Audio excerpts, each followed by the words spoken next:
Good morning, sir. Very good morning. Good morning, sir.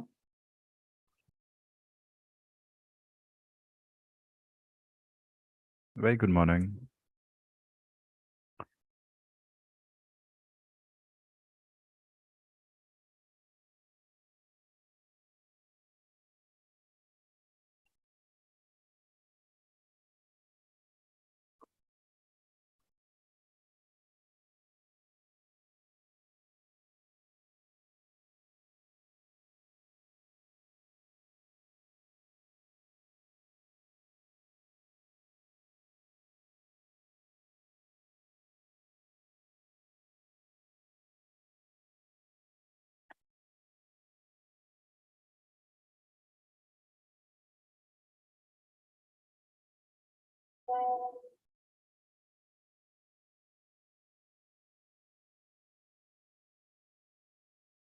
Okay, so I think everyone is in class. Very good morning, everyone.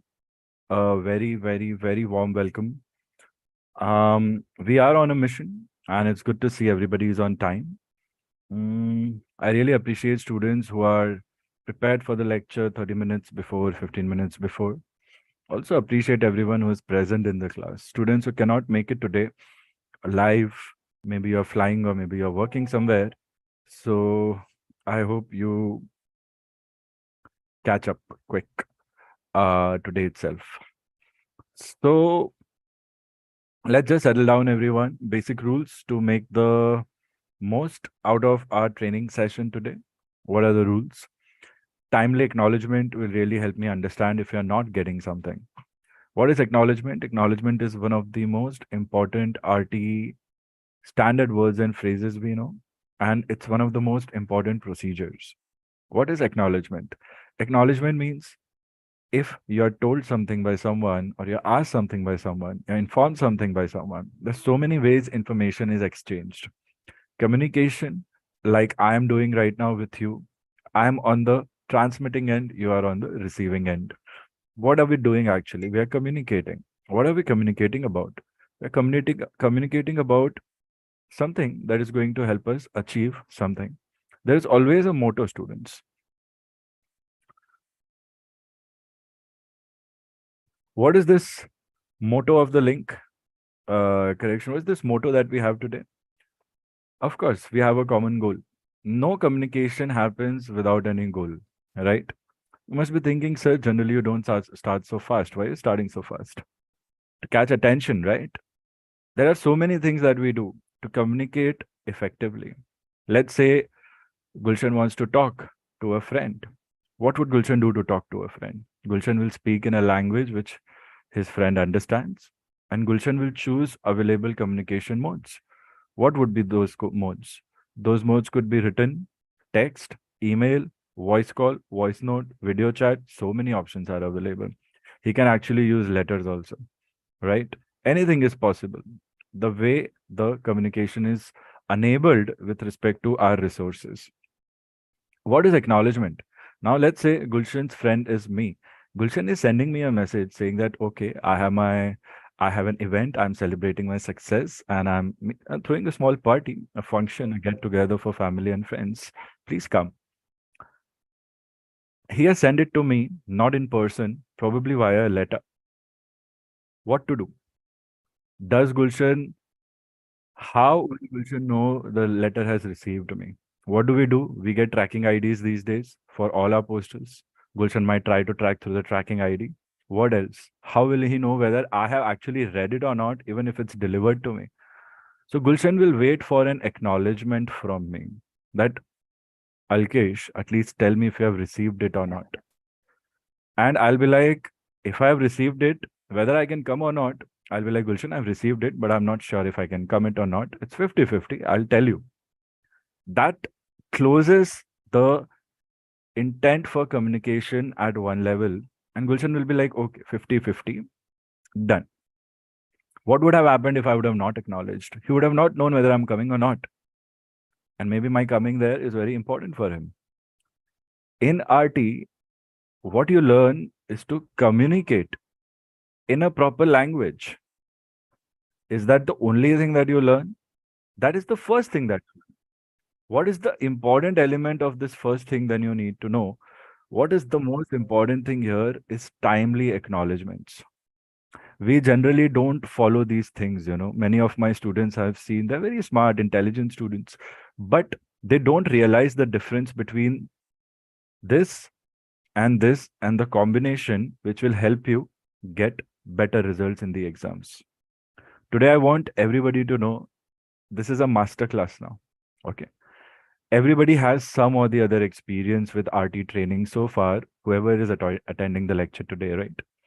Some of you all have already appeared once at least, or maybe practiced. Some of you all have almost done with your part one training, begin with your part two. Some of you all are somewhere in between your part one. Why am I calling it masterclass? Because from now till the time these series of lectures are going to go, you are going to become professionals in the way a professional pilot would take a call. Somebody who has an experience of many, many years. Someone who has an experience of many, many years communicating in RT finds it really easy to give an examination, conduct it in the way your RTR examinations are conducted. Okay. It is very important that you follow everything that I say, not just what you think is important. Why? Because I'm giving you the training here. I know what it is and how it is. Compared to any cookery show that goes on these days, Master Chef, right? What is that? Why are people, so many people running to listen to three people or two people or one person? Why? Why are they taking their criticism? Why are they taking their applause? Why are they taking their, appreciation? Why does it matter? Because they are the experts and they have achieved something. So whatever they say, if you as a chef or as chef aspirant or whatever you go into a competition, if you follow their advice, it's only going to benefit you. You have to unlearn a few things. You have to learn a lot of things. That is real learning. These days, very few smart people understand that. But people are learning to understand that unlearning is also a very important part of learning. Acknowledgement is very important in RT because the language that you're learning and practicing, you will get good with this language with practice. Okay. You will get good with this language with practice, no problem whatsoever.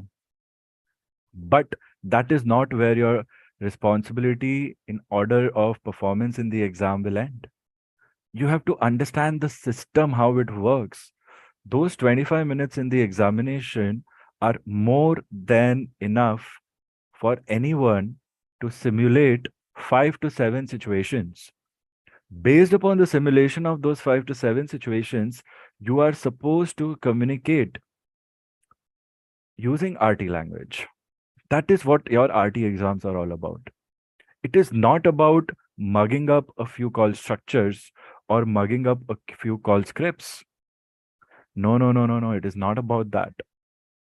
The things that you need to mug up are elements contained in specific reports, codes for specific reports, and certain flow patterns of your calls with respect to what should be said first, what should be said last. Why are we giving you these patterns? Why are we given these patterns by ICAO and IT, by DGC, by WPC? Why? Why is any syllabus given to you, students? It is to ensure you learn what you're supposed to do in real life. Do you understand that?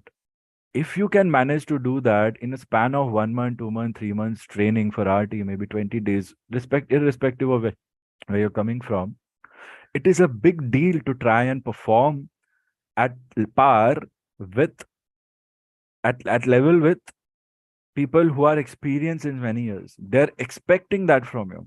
But is it really, really good, or is it really logical to expect such level of performance from someone who's just begun his or her training for aviation 2 months, 3 months before, 1 month before? No. Then why would you think they would subject you to such a difficult examination? When I say difficult, it is just the vibe. It is not really very difficult. Then you might be thinking, sir, if it was not difficult, why did I not clear? Because probably you need some more time to get what is at core of RT that is required in the examination.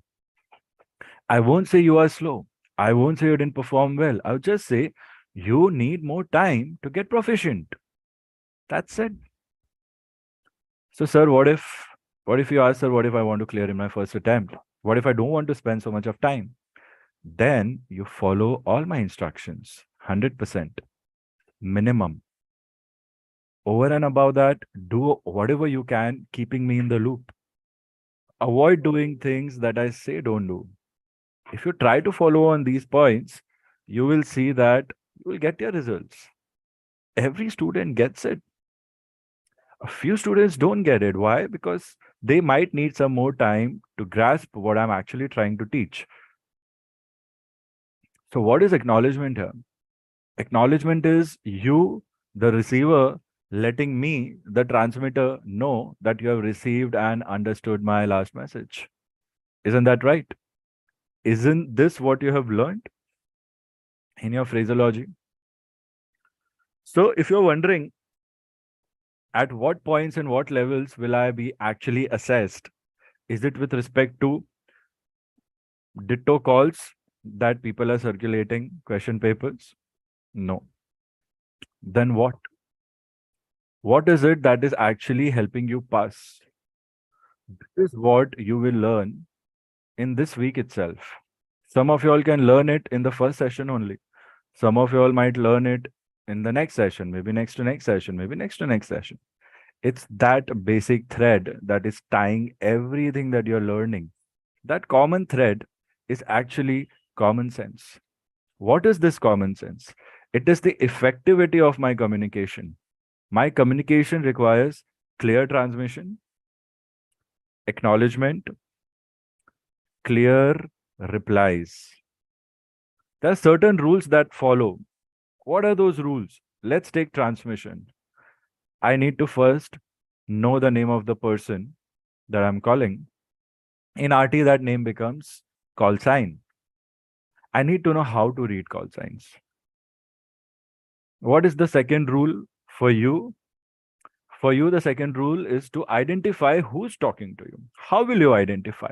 So it becomes the transmitter's task to include my identity in the transmission that I send. So let's take the example of Gulshan sending an invite to me. Let's say Gulshan says you are invited to so and so party, so and so venue, but he does not write his name anywhere. I won't even bother replying. I'll think it's a scam. I won't go. I would just tear it off and throw it away. If the sender's name is not there, post office will not take it, any courier company will not take it. Now, this logic, is it so difficult to learn or teach? But nobody is focused on these basic points. You're just focused on, sir, question papers I have got, I have to mug up a lot. But I never teach that in my class. Why are you learning that? That is rule number 3 over here. What are we talking about here is very simple. When you are sitting in a situation where you are assuming that you are the PIC, that's where it starts from. And most of you all, many of us, as when we are students learning RT, probably we have never tasted flight. It will be so difficult for us to imagine being in a PIC seat. But that's how you're being trained, and you should never forget it. So every day from today, when you're getting into the class, live class, or maybe if you end up missing this master class live, if you're attending recording, you sit on a place, maybe you're on a bed, wherever you're learning, on the floor also, I don't mind. You sit and you imagine you are sitting in the PIC seat. You are operating the aircraft communication control systems for the moment. And now your training begins. And everything that you're going to do and everything that you're going to speak, everything will happen with the point of view of a PIC, not even a co-pilot, PIC on the left. You need to imagine it.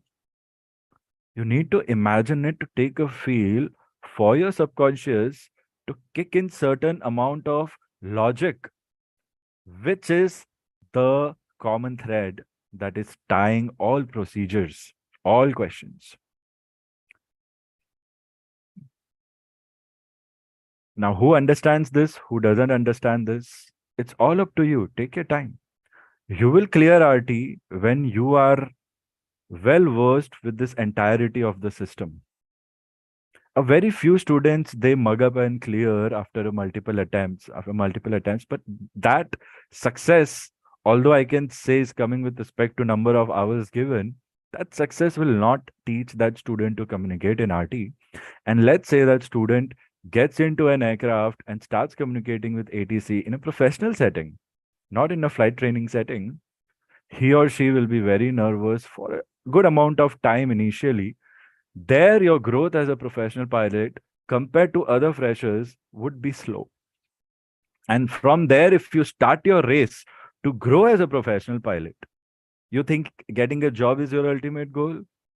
Getting a job is your first goal. After that, there'll be so many challenges for you to overcome to be the best version of the pilot, to be the highest paid, highest rated pilot, to get the best fleets, to get the best sectors. So much more is there to become managers and team lead. So many different terms are there.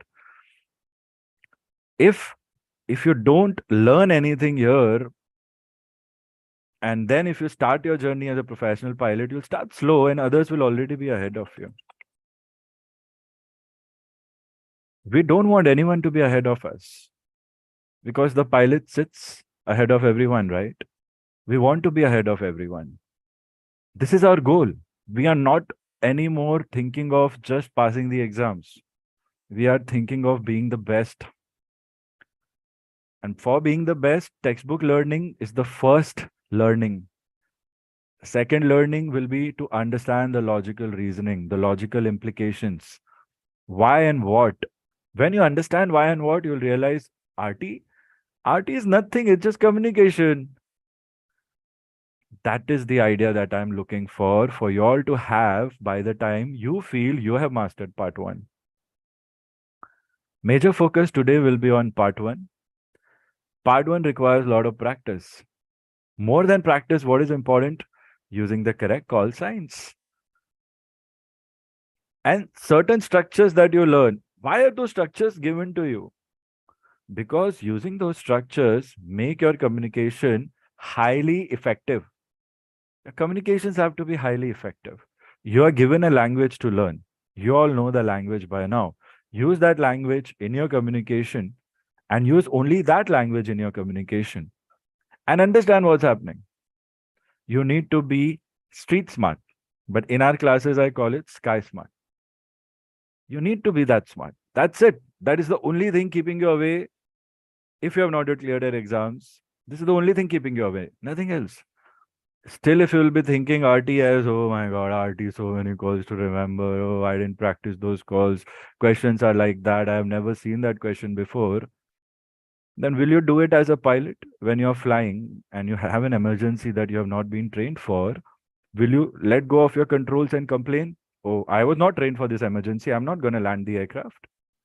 Can you do that? Anybody who will tell me you can do that, raise your hand.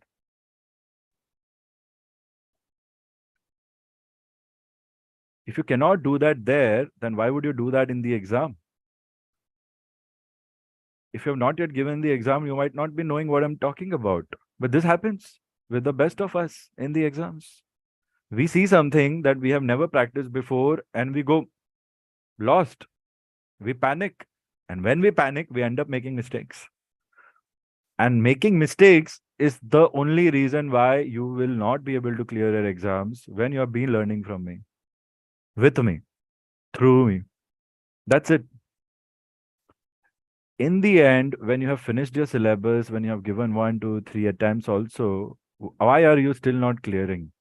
Because you are not understanding what I'm trying to tell you. That's it. Nothing else. This is the final piece for you. It might not be applicable to everyone, but you have to be aware of it right now so that it doesn't happen to you. We have to be on the same page here. It's one of the most interesting exams in the world where the seriousness is still maintained in our country. We should be happy about it. You need to believe in yourself and you need to understand the logical understanding. Know to read the basic hypothetical charts carefully. Know where you are. Read the routes carefully. Know your destination. The exam flight plan is so easy to understand. You have actually been taught iCATS flight plan also. know how to understand and read the flight plan, understand the basics of communication. Gulshan will first write to Alkesh. Address, he will know my address, only then he'll be able to send. For you, the address is nothing but frequency selection. Luckily for you, they are not giving you real VHF and HF communication panel to actually do the frequency matching. So your job is much more easier. The first time when I was sitting in a cockpit 737, I was asked to communicate over VHF. I was like, where is the panel? Nobody has ever taught me. Just because I had RT, they were like, "Arey, you do it. Now you do it. You have RT. We need you for some other purpose. Go do it." I'm like so threatened because I don't know what to touch. I was younger than most of y'all. When I had this exposure, I was so scared. I know how it feels. Although I had RT, I knew how to talk, but I didn't know how to control the communication panels. Is that what is required for you? No, you need to know how to talk. What happened then, you might be wondering? Nothing. I made mistake in my first call. People were smiling and laughing, other seniors. But they were like, don't worry, it's your first day, right? You'll get used to it. And the second time I made it, it was perfect. That was the only mistake I ever did. Just once. The first time. They laughed, and I was so shy. I was thinking I'm just making a fool of myself being amongst these seniors. But then it was okay. They said, it's okay, it happens. It doesn't mean failing is a bad thing. It doesn't mean not clearing is a bad thing. What is bad thing is you have someone guiding you and teaching you. You are not learning the max out of it. That is something I would say is your responsibility. Acknowledging and not acknowledging. Even if you are not following the strategy given to you, you're doing something else. You need to keep me in the loop. Your exams are nearing. Some of you all have your exams within 10 days, 12 days, 20 days, 30 days from now. The masterclass is meant for these sessions mainly. Whoever is not giving daily sessions, you're going to get double benefits. Very nice of you all to attend. So you have to calm down and relax. You should know that this is something every pilot does day in and day out. It's just communication. I know the language, I know the rules, I know the words, I do know the structures. A few things that I might not know would be rules of the air related procedures that I will learn as I grow and as I go ahead from here. What if a procedure in the exam is such which I don't know about? How would I take that call? What are calls? Nothing, your transmission. Either it's a request or it's an information shared. There are only two ways you will be talking to ATC or any other aircraft. Either to take a clearance, either to inform about your plan and then take a clearance, or either just inform about your plan. Branched out into three. That's it. These are no calls, those are messages. A call is nothing but a message. You send a message, right? We keep chatting, right? Today, these days, so many doubts are also being cleared on chat. When we were growing, like, no, I'm not that old also, but still we were growing, we just saw the invention of mobile phones happening. Those digital ones and text messages used to cost 3 rupees, 5 rupees per SMS, 8 rupees, 10 rupees. Then we didn't even have phones. We you'd see one person had phone, amongst all of others. Messages, only one person can send one time SMS. Our calls are like that only. Simplex we call it, duplex we call it. It's not multiplex. These are three words. Duplex means like a walkie-talkie. So this is walkie-talkie for you. Walkie-talkies, you need to PTT to transmit and release the button. PTT, push to talk button. It's a spring-loaded button. That's it.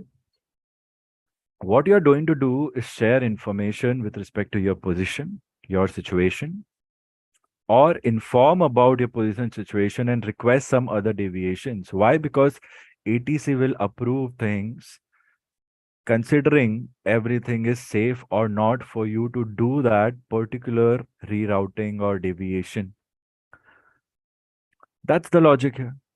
So what are we afraid about? Even after knowing this logic, we see in the exams that we call the wrong ATC. We don't know our flight level. Why wrong ATC? You hardly have 2 to 3 options. Try to go with the best option if you're still confused by raising the station. If they respond, well and good. If they don't respond, call the next ATC. If they don't respond, call the next option. That's it. That's what a pilot would do. What are the other reasons why you will feel that you're not clearing or students will not clear or that could happen to you? Not using your call signs. Think about Gulshan sending me a letter without his name. Nobody would do that, a mistake like that, right? The post office will not take it. So how will my ATC examiner, my WPC examiner take it as an answer? Think about it. If certain codes are given to me, let's say I have to stick a revenue stamp. Instead of that, I stick my passport picture there and then post it. Will they take it? They'll not take it. Even if I would have paid 30 bucks for my one picture and the revenue stamp needed is just 5 rupees, will they take it? No. This is the logic. There are certain essentials you cannot miss upon. Once you become clear of this and then guide your learning ahead to focus what are the essentials and what are not the essentials, you see clearing RT is by default in your hand, irrespective of whether your paper was tough or easy. All my students who clear in their first attempts, they're like, sir, it was very tough. I don't know how I cleared.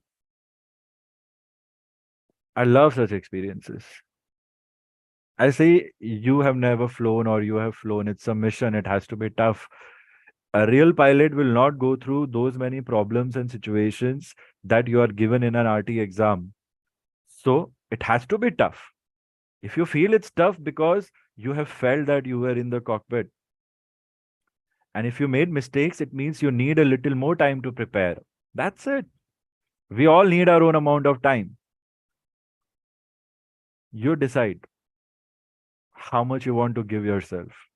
But don't force yourself, but guide yourself, discipline yourself, and keep me in the loop. That is very important. Nobody out there is giving any personal attention or individualized support.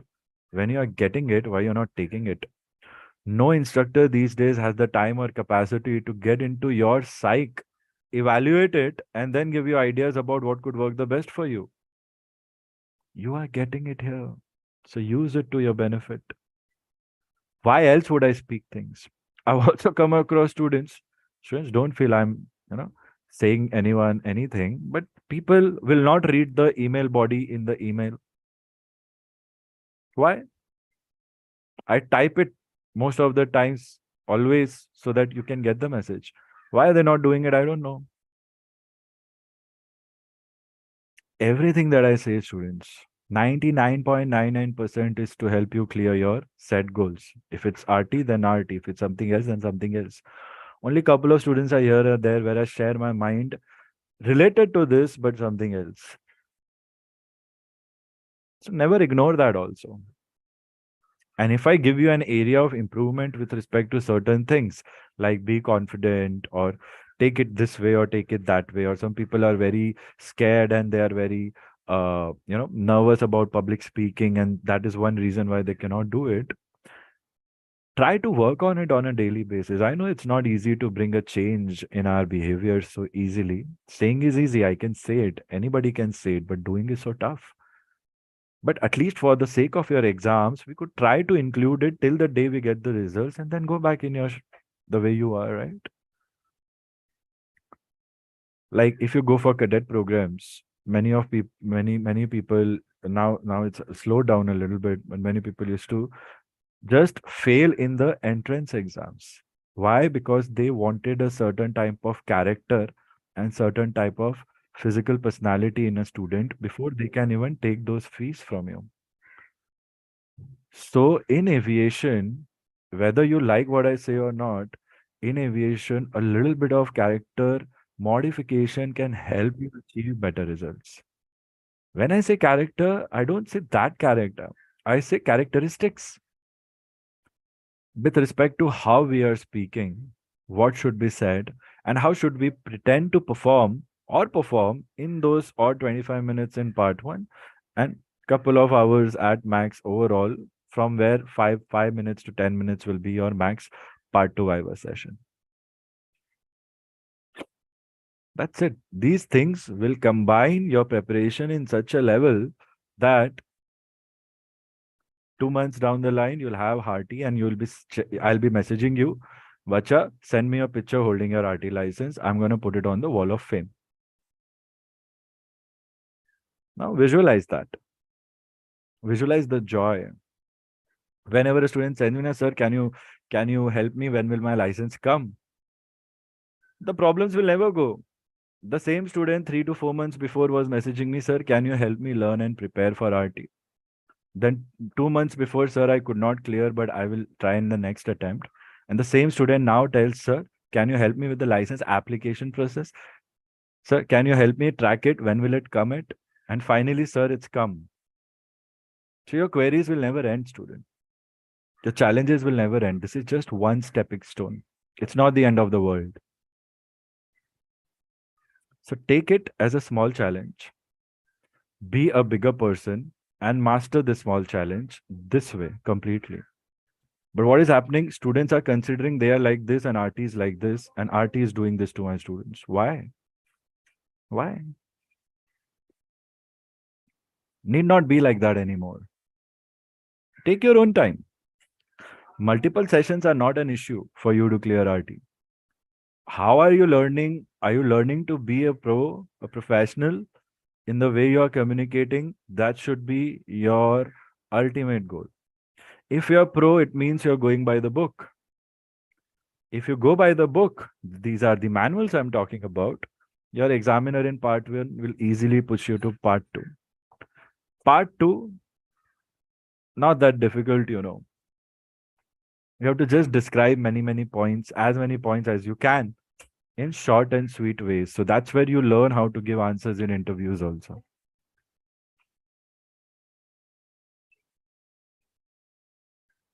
So we'll start the session with your questions. One by one, raise your hand on your reactions. I will take your questions. We are going to get done with all your doubts and questions that you have with your part 1 calls. Okay. After that, I'm going to start with what I'm going to teach you. These doubts are very important for you to ask. So whatever you have been learning, whatever you have had experienced, one by one, go through your notes. Write today's date on the fresh page. You need to log everything. You need to record everything.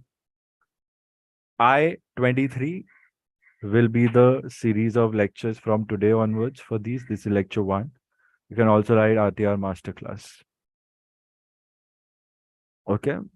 So let's start with answers. And tomorrow onwards, students, we will simulate a realistic experience where we will do readability checks when we join. You can take any call sign for me, any station, or you can call me whatever you want to call me, Mumbai, Delhi, Chennai, Trivandrum, Hyderabad, Bangalore, Kolkata, Guwahati. You can take your call sign. Everybody has their call signs. Prerit, Om, you have not renamed yourself with your call signs. I think you have not gone through RT lectures, no problem. Suchita, please rename yourself. Rohita, I think you have gone through it.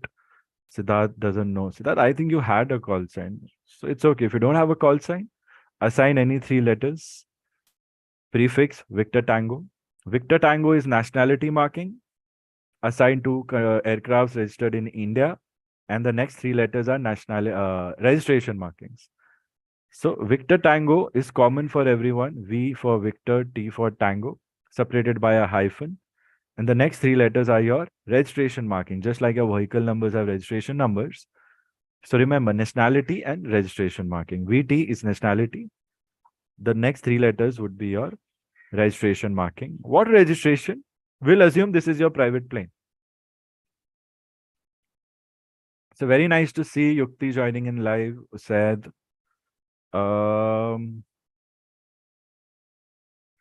Victor Tango Delta Alpha Sierra, I think it's Preetham, right? It's your, yeah, I think it's Preetham if I'm not wrong. Please confirm. Affirm, sir. Very Victor good. Tango Delta. Very good to see you make it live.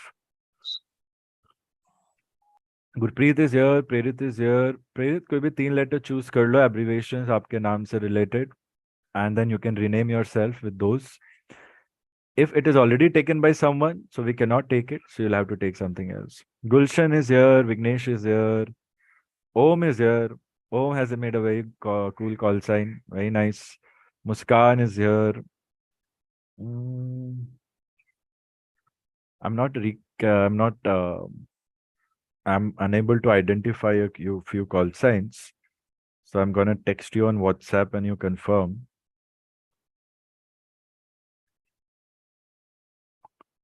We have Suchita. We have Karishma, Jyotsna, Sridhar, Nukul, Rohita, Aditya, Pooja, Siddharth, and Zanvi. And we have Rani also. Very nice, everyone. Very nice to see you all on time. Very good morning. Very warm welcome to your first masterclass. Students who have their exams in November, not November, sorry. You have your exams in February. Okay. Please message me your dates. I'll keep asking you to do it every now and then. Do it. Whatever I tell you, small instructions, you just comply with it.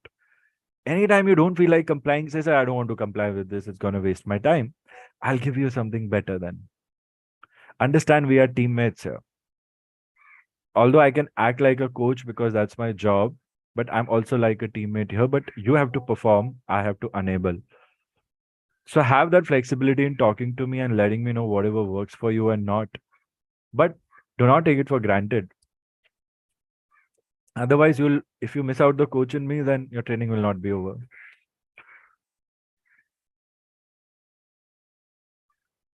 Everyone who's giving me your exam, who are giving your exams in this Delhi attempt, message me your dates over WhatsApp, okay? I'd keep asking you to do this. I think couple of our students are watching on YouTube due to network connectivity issues. You also, बच्चा लोग, please WhatsApp पे करना है. YouTube पे बंद कर रखा है chat वैट सब कुछ. No questions, anyone? Pritam, you had a doubt. Rani, you had so many doubts. Zanvi, you might have couple of doubts. Pooja, you might have doubts.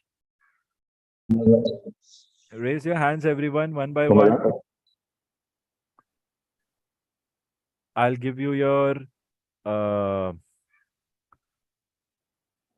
we will queue you and one by one you can go ahead. Nukul is here. Unfortunately, Ayush is not here. I'm missing Ayush in class. My poster boys actually. Students, here I'm giving you comfort and flexibility to not keep your videos on. Last time, preparing for Delhi session, people have misused it. Smart and good deserving students have not been able to study properly because I think somewhere or the other they were off their workstations or they were multitasking and they missed on a few things. If you have the freedom and if you choose to keep your videos off, don't let that happen to you. Otherwise, you will miss out on the session. I won't like you to miss out on any session, students. It hurts me a lot, really. Although I try to be very positive, but I really feel bad. I really feel bad when I get a message from a student, sir, nahi ho paya. I'm like, only if you would have, that's what I feel, only you would have studied more properly is what I feel in my mind. Most of the time, not for everyone. So you make sure that we learn from our mistakes and we try to avoid those errors. So Victor Tango, November Kilo Charlie, Mumbai ground, 1, 2, 3, 4, 5, 5, 4, 3, 2, 1. How do you read? Mumbai ground, Victor Tango November Kilo Charlie, TDF 5. How do you read?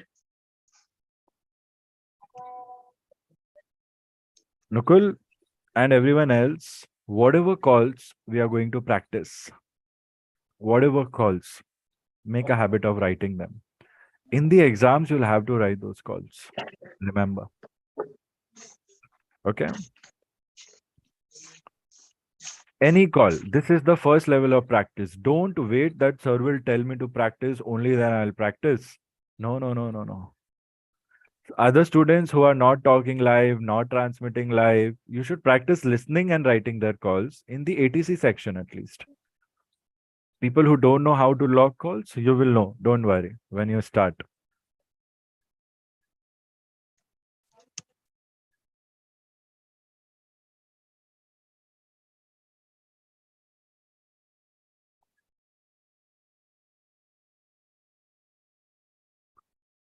And students who have just begun their training, sorry, a few weeks ago, and your exams are also very soon in the first week of Feb. I know you must be panicking because you have studied so much and you still feel underprepared. Remember, we had discussed, we are just prepared. We are trying to prepare as much as we can before we go for the exams. So remember that. Don't keep too many high expectations from you where the pressure would allow you to not study. If you keep your pressure away, you might be able to study a little more and increase your chances of clearing the exam, which I think you clearly have individually. Students know who I'm talking about right now. So keep the pressure aside. I know whenever I see the first week dates for my students, I also panic equally in my mind. But nothing to panic, nothing to lose. Your chances of clearing this is more than it was before you started. Think about it like this only. That's it. Nothing else. And relax. These are your times to practice. Whatever your weak points are, let me know what you need so that we can try to give that to you over and above what I'm giving you. So, November Kilo Charlie. Now, one more thing in exams, these days, your examiners are really trying to trick you a lot. There is one way you can read your call signs, is that is by reading all the three letters. Like in Nukul's case is Victor Tango November Kilo Charlie. There is one more rule where you can read the first letter and the last two letters for a call sign. Here it can become Victor Kilo Charlie. Sometimes your examiners might be communicating with you with respect to that. So you don't be afraid and don't be a stranger. If they are communicating, you respond properly. But from your side, if they are not instructed you to communicate like that, then you always communicate 5 letters. Why? Because let's say there are two people. One is Victor Tango November Kilo Charlie and one is Victor Tango Alpha Kilo Charlie. So when we use the first letter and last two letters technique, then both call signs will sound the same, right? Victor Kilo Charlie, Victor Kilo Charlie. That would result into a lot of miscommunication in a real life setting. Such issues have happened in the past. So we don't know. As a pilot, you will not know if a similar sounding call sign is there out there. So you try to repeat your whole 5 letters. Remember, lettering and call signs for aircraft call signs can range anywhere from 5 to 7 letters in total.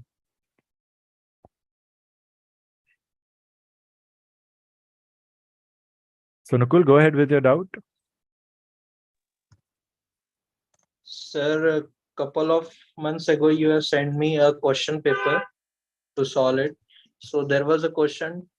The question is time is 082932. Give time check to Victor Tango Foxtrot Romeo Delta without stating number. So what's that mean of without stating number?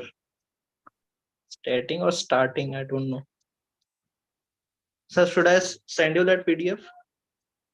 Nukul कितने बार ये doubt solve कर चुके हैं हम लोग, याद क्यों नहीं है आपको? को समझ नहीं रहा है, कितने बार? लास्ट टाइम आपके साथ ही किया था ये, लास्ट आरटी में। चेक करो अपने नोट्स, देखो थोड़ा आरएनडी करो। आई क्लियरली रिमेम्बर तुम्हें 2-3 बार समझाया भी था मैंने लाइव क्लास में ये चीज। बार बार भूल जाओगे एक चीज तो फिर मुझे तरीका चेंज करना पड़ेगा।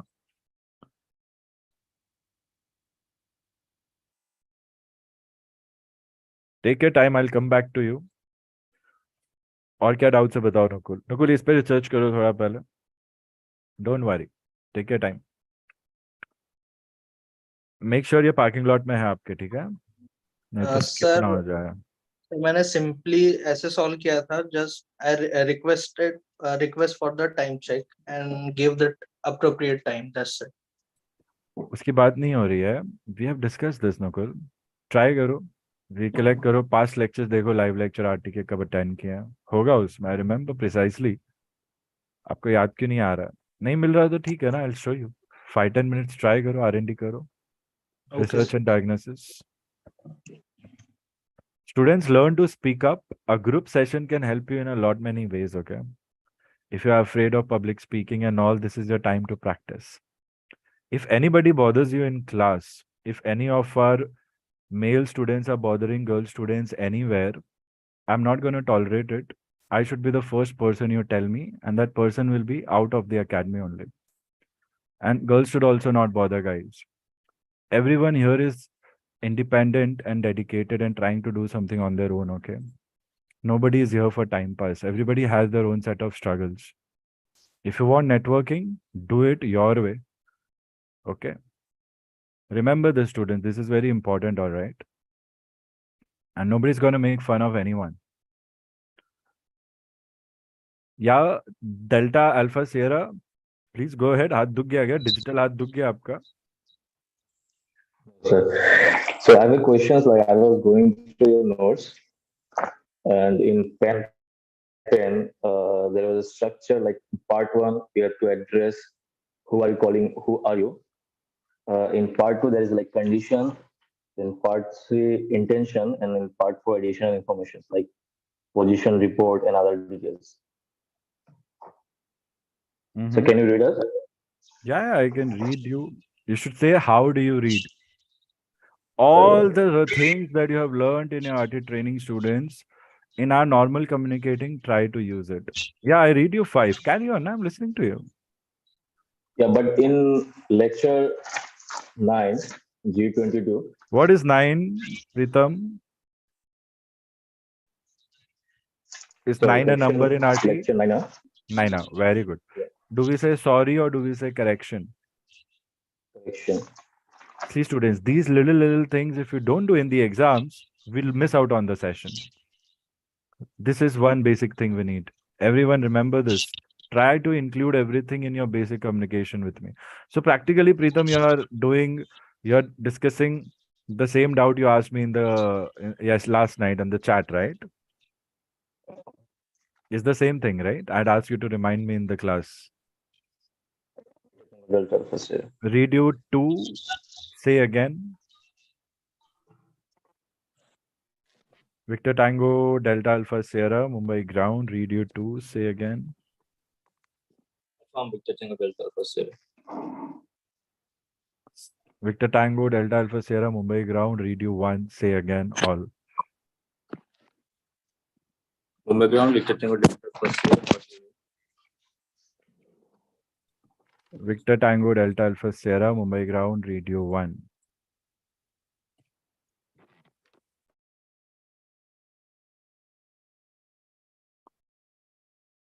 That was a very good realistic simulation. Very nice. This happens a lot of times when you are trying to communicate with ATC. So Victor Tango, Delta Alpha Sierra, I will come back to you. You stand by, fix your microphone and see what the issue is. Victor Tango, Zulu November, Victor, Mumbai control, go ahead. Sir, what would be your call when you are over an international FIR boundary? See, FIR boundaries, we will not call international. But with respect to our understanding, we can say that if we are coming from over Pakistan in India, then there is Karachi FIR boundary. That Karachi FIR boundary on one side will be for that Karachi thing. On other side, somewhere it will be connecting Indian airspace only. So partially any boundary that is connecting Indian airspace, it will be ours only. So FIR boundaries are generally, we can say country-wise can be measured, but FIR boundaries are universally made so that using HF, we can do cross-country flights. Now, with respect to that, if Karachi FIR is what you're going to cross, then it is Karachi-Delhi FIR boundary. Generally, there are certain set procedures for you to follow when we are entering your international airspace. Basically, it's a kind of a position report, and you have to give something called as a air defense clearance number. Amongst other things, these are couple of things that you should know. As in your RT exam, what you could do is, let's say you're coming from Bangladesh. So there is this Dhaka FIR boundary also. And let's say you're coming from somewhere from the Bay of Bengal, then I think there is one Yangon FIR boundary over there. And generally, with respect to India, we only see these 3 FIR boundaries. One FIR boundary with respect to China also. So remember, if we are on an FIR boundary, from there, your call will go to this FIR, copy that FIR, the one from where you are coming, and the next would be where you are going. So let's say we are coming from over Pakistan. So we would say that route waypoint Tiger is there on your charts. From there, if you come, you say Karachi FIR, copy Delhi FIR, Air India 123 over Karachi Delhi FIR boundary. Departed New York 1400, flight level 350, IFR 150, passengers on board, Boeing 737. Entering Delhi FIR, estimating this waypoint, ETA Delhi so and so time, radial DME, changing over to Delhi FIR. Basic call that you have learned for an FIR report is what you are going to give here, because even if you're coming from an international departure point, you are an Indian flight only. For you, the air defense clearance number and all is not also going to be important here. So nothing else is going to change for you, although the question might trick you thinking that you have to do something differently.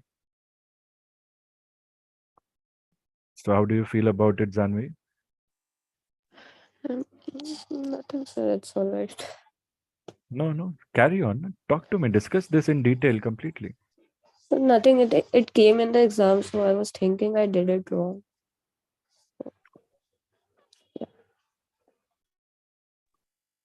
What did you do in the exam? Would you like to discuss?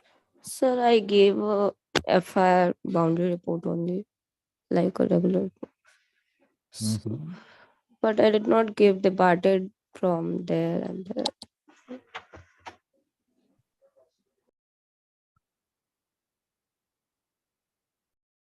See,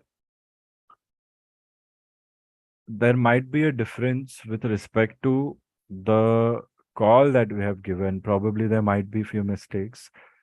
Probably something or the other could have gone wrong. Think about it. I will come back to you, Zanvi. Zanvi, you have shared this question paper with me, right? You have drafted I it, right? found, sir. Hmm. Can you reshare it with me once? Yes, sir. Yeah, do that.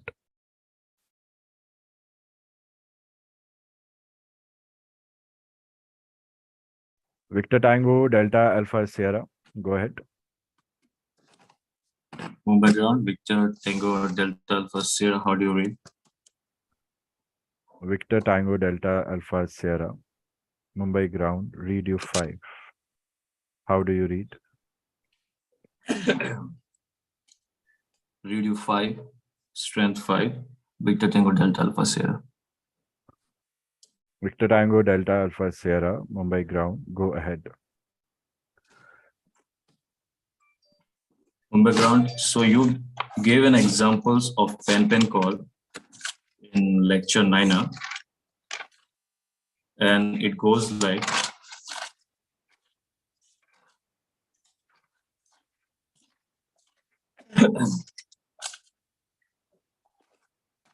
Hyderabad Control, Air India 129. Correction.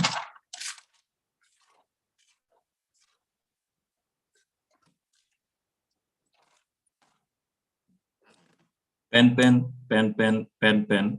All aircraft in the vicinity of Pratapgarh 4, Alpha 474, Air India 129 over Pratapgarh, radial 01705 DME, outbound Pratapgarh, flight level 360, aircraft unable RVSM due equipment deviating on own, negative contact with ATC, turning right 15 nautical miles at 10 nautical miles, will climb 500 feet and fly parallel on deviated track. All exterior lights switch on. Keep a look out aircraft Boeing 787 Heavy. We mentioned the part 4 after pen.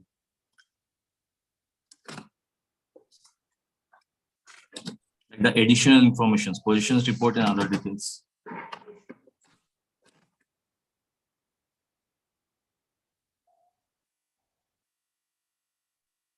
So you're reminding me about the same doubt we had discussed yesterday on chat, right?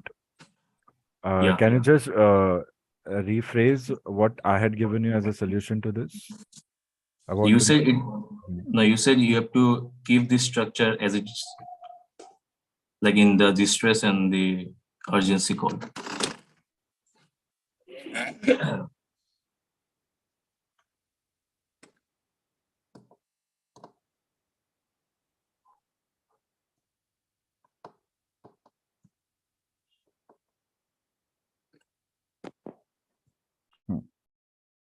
Okay. What did you understand from that resolution, Preetham? Just explain once. Like, do you mean by the call or the instruction? The explanation I gave you, what was your understanding? You said it should. What was your It can't be. understanding?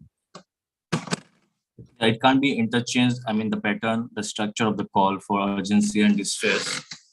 So the questions was like you gave an examples like in the lecture 9 that we can interchange the how I'm supposed to say the part, like the part 1, 2, 3, 4. Read the resolution carefully. What did I say in the resolution? You have to keep the structure the way it is for distress calls as you have thought. Other than Hmm. distress calls, you can interchange. What is the understanding of this?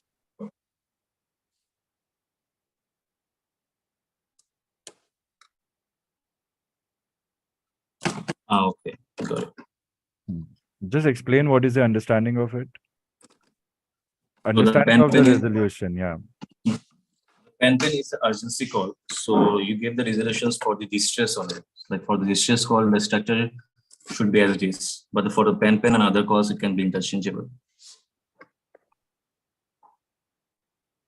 Distress and emergency. It will include pan. Mm-hmm. Distress and pan call, you have to follow a fixed structure. Other calls you can interchange. Mm-hmm. Do you understand this?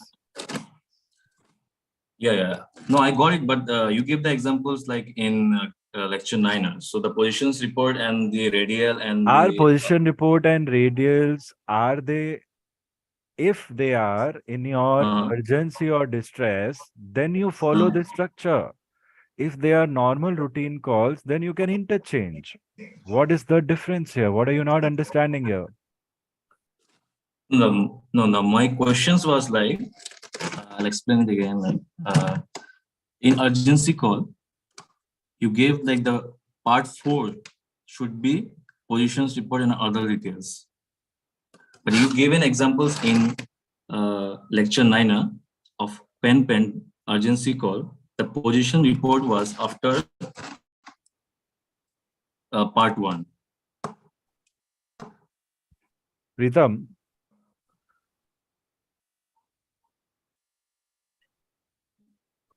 when we are declaring an emergency, sometimes it is very important that we report the position where we have encountered the emergency. The part 4 that we are talking about generally considers additional information. Position, very much important to declare with your emergency so that people will know where you are. Use your logical reasoning over here now. Don't just go by the structure and mug up the structure. It's not going to help you in the long run. You are just taking 2 points and saying यहाँ पे ऐसा क्यों है, यहाँ पे ऐसा क्यों नहीं है. Try to relate it with it. If I have been given a question where they say that you are over a particular VOR and you have a situation where it is a pan situation, then will it not become important for me to report I'm over the VOR and I have incurred this problem? So, whom are you calling? Why are you calling? That is your condition. Condition will also include the position where you have encountered the error. The position in your error is very important for other people to know. If you say, let's take this example, everyone, okay? So we are talking about call structures right now.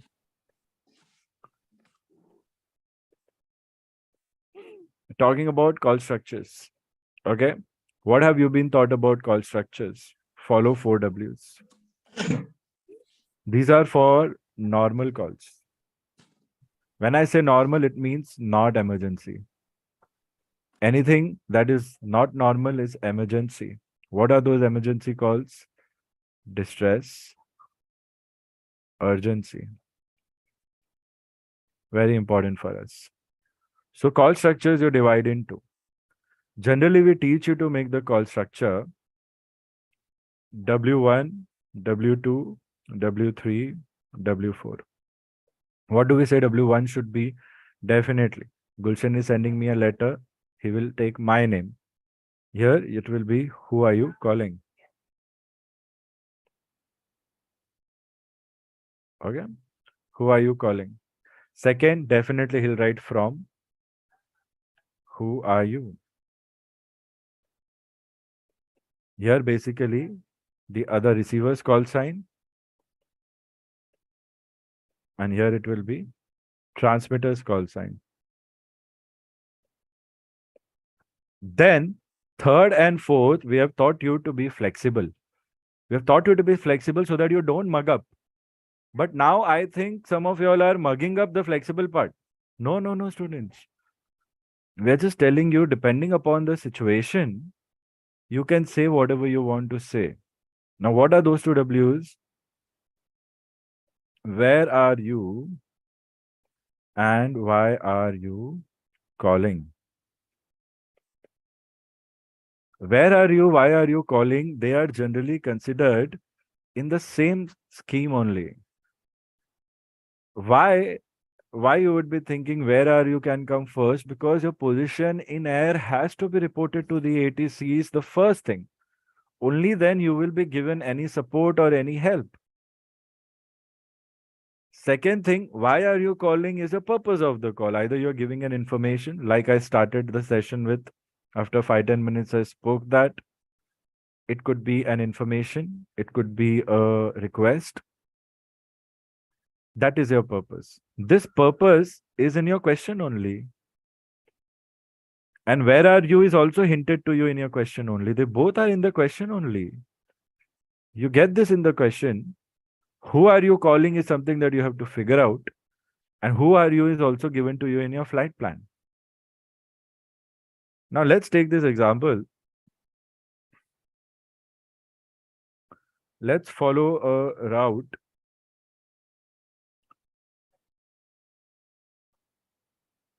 or a route Alpha 79R1, all hypothetical values I'm taking. Let's say it's going from Mumbai,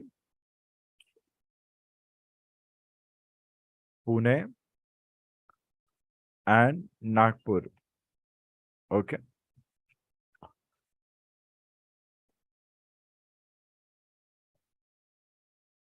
Let's say I get a question.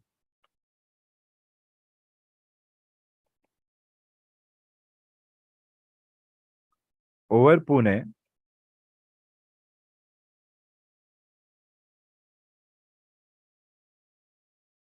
you realize your hydraulics are sluggish.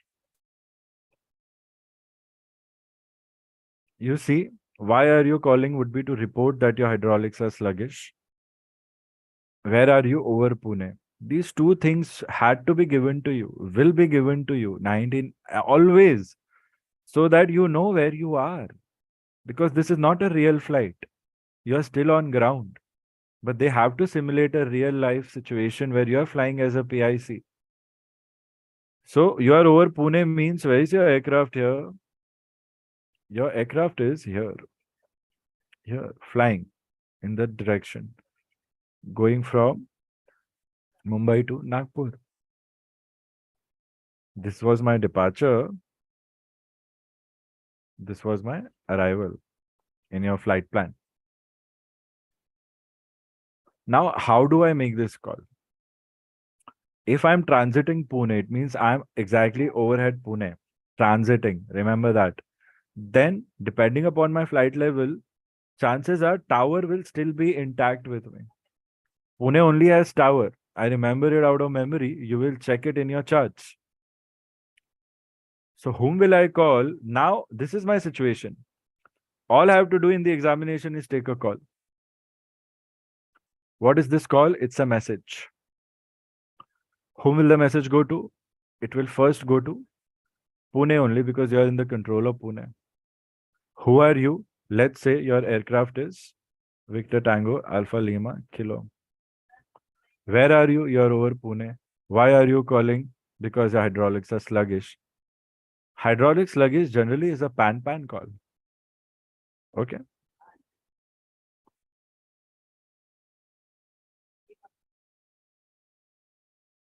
Let's say we remove this. Hydraulics are sluggish. And let's say we just say you're over Pune. Nothing else. What would it mean? It would mean you're over Pune. You report to the ATC you're over Pune and you give your position report. Nothing else. If you get a question where they say you're over this point, take an action, you can simply say that. So let's say they're just given us over Pune, give position report. If this is the question, then it's a normal question. So we are going to give both answers to this and compare the call structures. First one will be over Pune, give position report. Second would be over Pune, you realize your hydraulics are sluggish. Now with respect to normal call, I'll simply follow the call structure. Pune Tower, Victor Tango Alpha Lima Kilo, flight level 310, over Pune, Alpha 791, IFR, Mumbai to Nagpur, Boeing 737, passenger on board 120, estimating waypoint 1, 1415, ETA Nagpur 1455, radial 07005 DME outbound.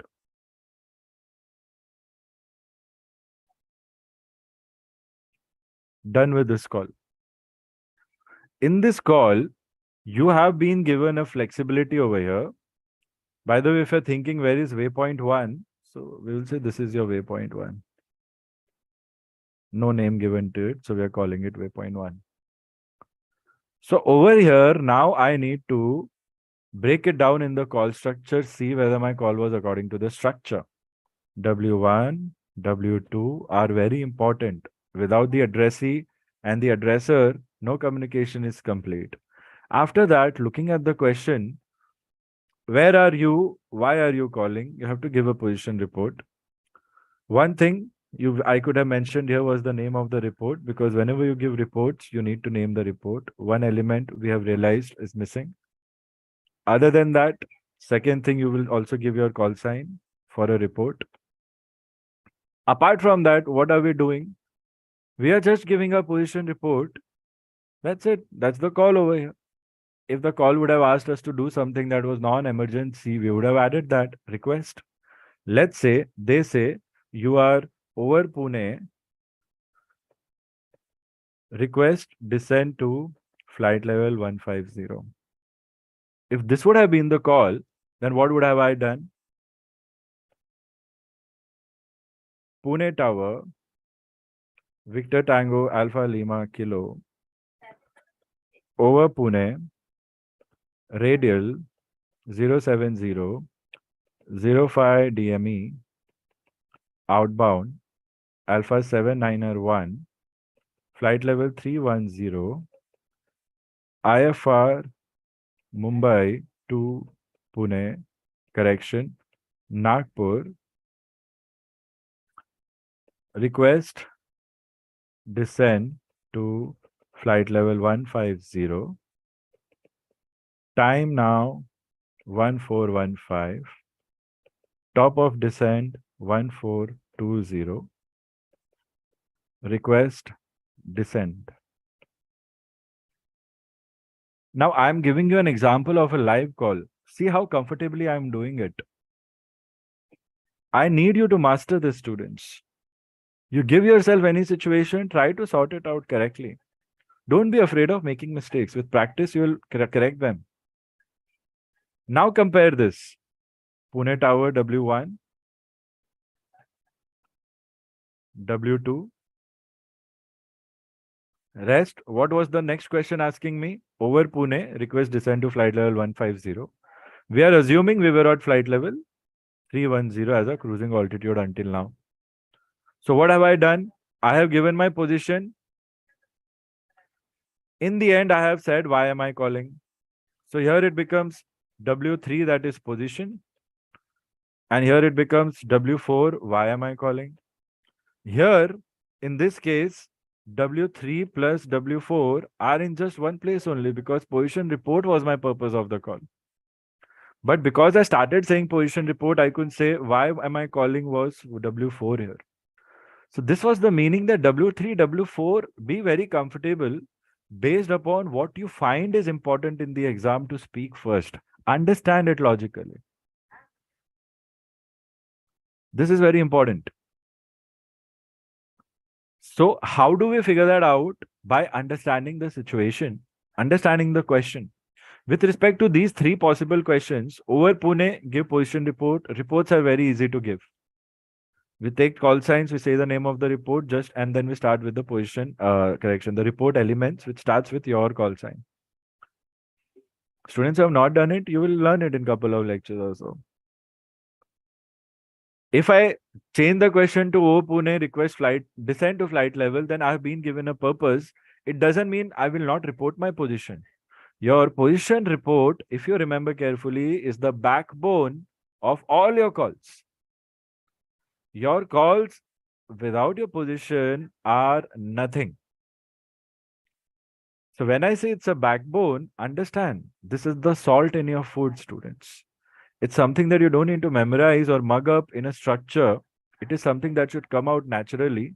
What are the elements to give in your report for your position in whatever calls you're giving, or how to report your position in any call? So you will include these things: flight level, route, radial, DME, time.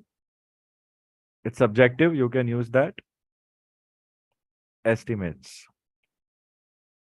They are the salt to every call. Whether you say it after the call signs, before the request, or whether you say it after the call signs, after the request, you have to say it. Generally, to make our call sound more effective, we say our request towards the end of the call so that the examiner or the ATC is aware about our request.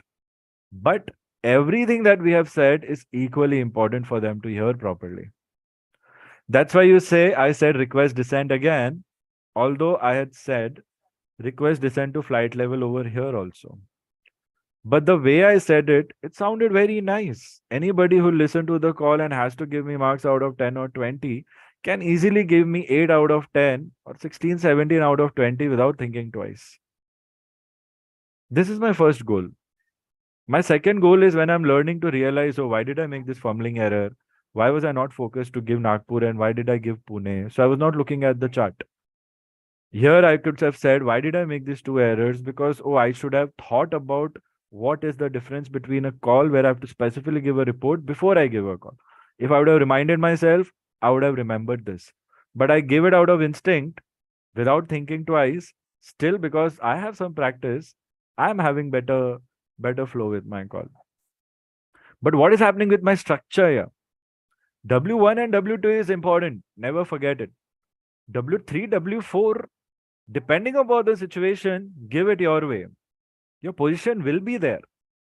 What I suggest you is to try to say what you're requesting for in the end or in the end as well, so that the main motto of the call or the message is made to stand out in the conversation. I specifically asked Preetham yesterday when he texted me the doubt that please discuss this in class because I would want to clarify this for everyone. So this is not just his doubt, he's just abiding with what I had instructed him to do. This is for everyone. Usaid, what's your doubt? Sir, in position report, question is given, we are over Pune. So we have to take a hypothetical DMA and inbound and outbound. There go students. There are 5 instructions in your question paper in the exam. One of the instructions says usage of RT phrases and words is mandatory, but you can use hypothetical values. Okay. Now, whenever we are over a VOR, it is very tricky to determine the radial or DME because we generally learn to determine radial or DME if our aircraft is here, that is inbound, or if our aircraft is here, that is outbound. Now, when you are over Pune, see, it's not a helicopter that's going to hover in one place. By the time you're on Pune and you're making a call, you are going right at some speed. 3-1, let's say your airspeed over here right now, whatever ground speed was, let's say 250 knots also. So it means you are traveling 250 nautical miles per hour. I'll show this calculation to you. It will be very easy for you all. It means 250 nautical miles, 60 minutes. 1 hour is 60 minutes. Then how many nautical miles in 1 minute if you have to think about it, students? So you divide 250 by 60 and you realize within 1 minute you are going to cross a few nautical miles. Now in the exam, you are really not supposed to give accurate values. Okay, but this is part of your navigation.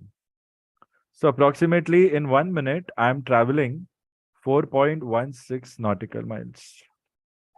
So for you to be able to use radial and DME to follow the instructions to get maximum marks, if you don't give a call with radial and DME, you will not get proper marks. If you don't give a call with your flight level, you will not get proper marks. If you don't give a call with your route, you will not get proper marks. These are mandatory. Okay. So now understand, by the time you got the situation and by the time you're transmitting, you assume whatever your direction of flight is, you assume you have reached out and you assume your DME is maybe 5 or maybe 10. That is 10 in RT. It makes sense. This doubt I keep resolving again and again, and people keep asking the same thing again and again. Now you remember, it means this is not a easy to hold out because maybe it's working against your logic. Sit with it for a couple of minutes and discuss. And the moment you are outbound, you will be on a radial, right? So this radial was nothing compared to that, probably 070 or 080. Magnetic direction from magnetic north, clockwise.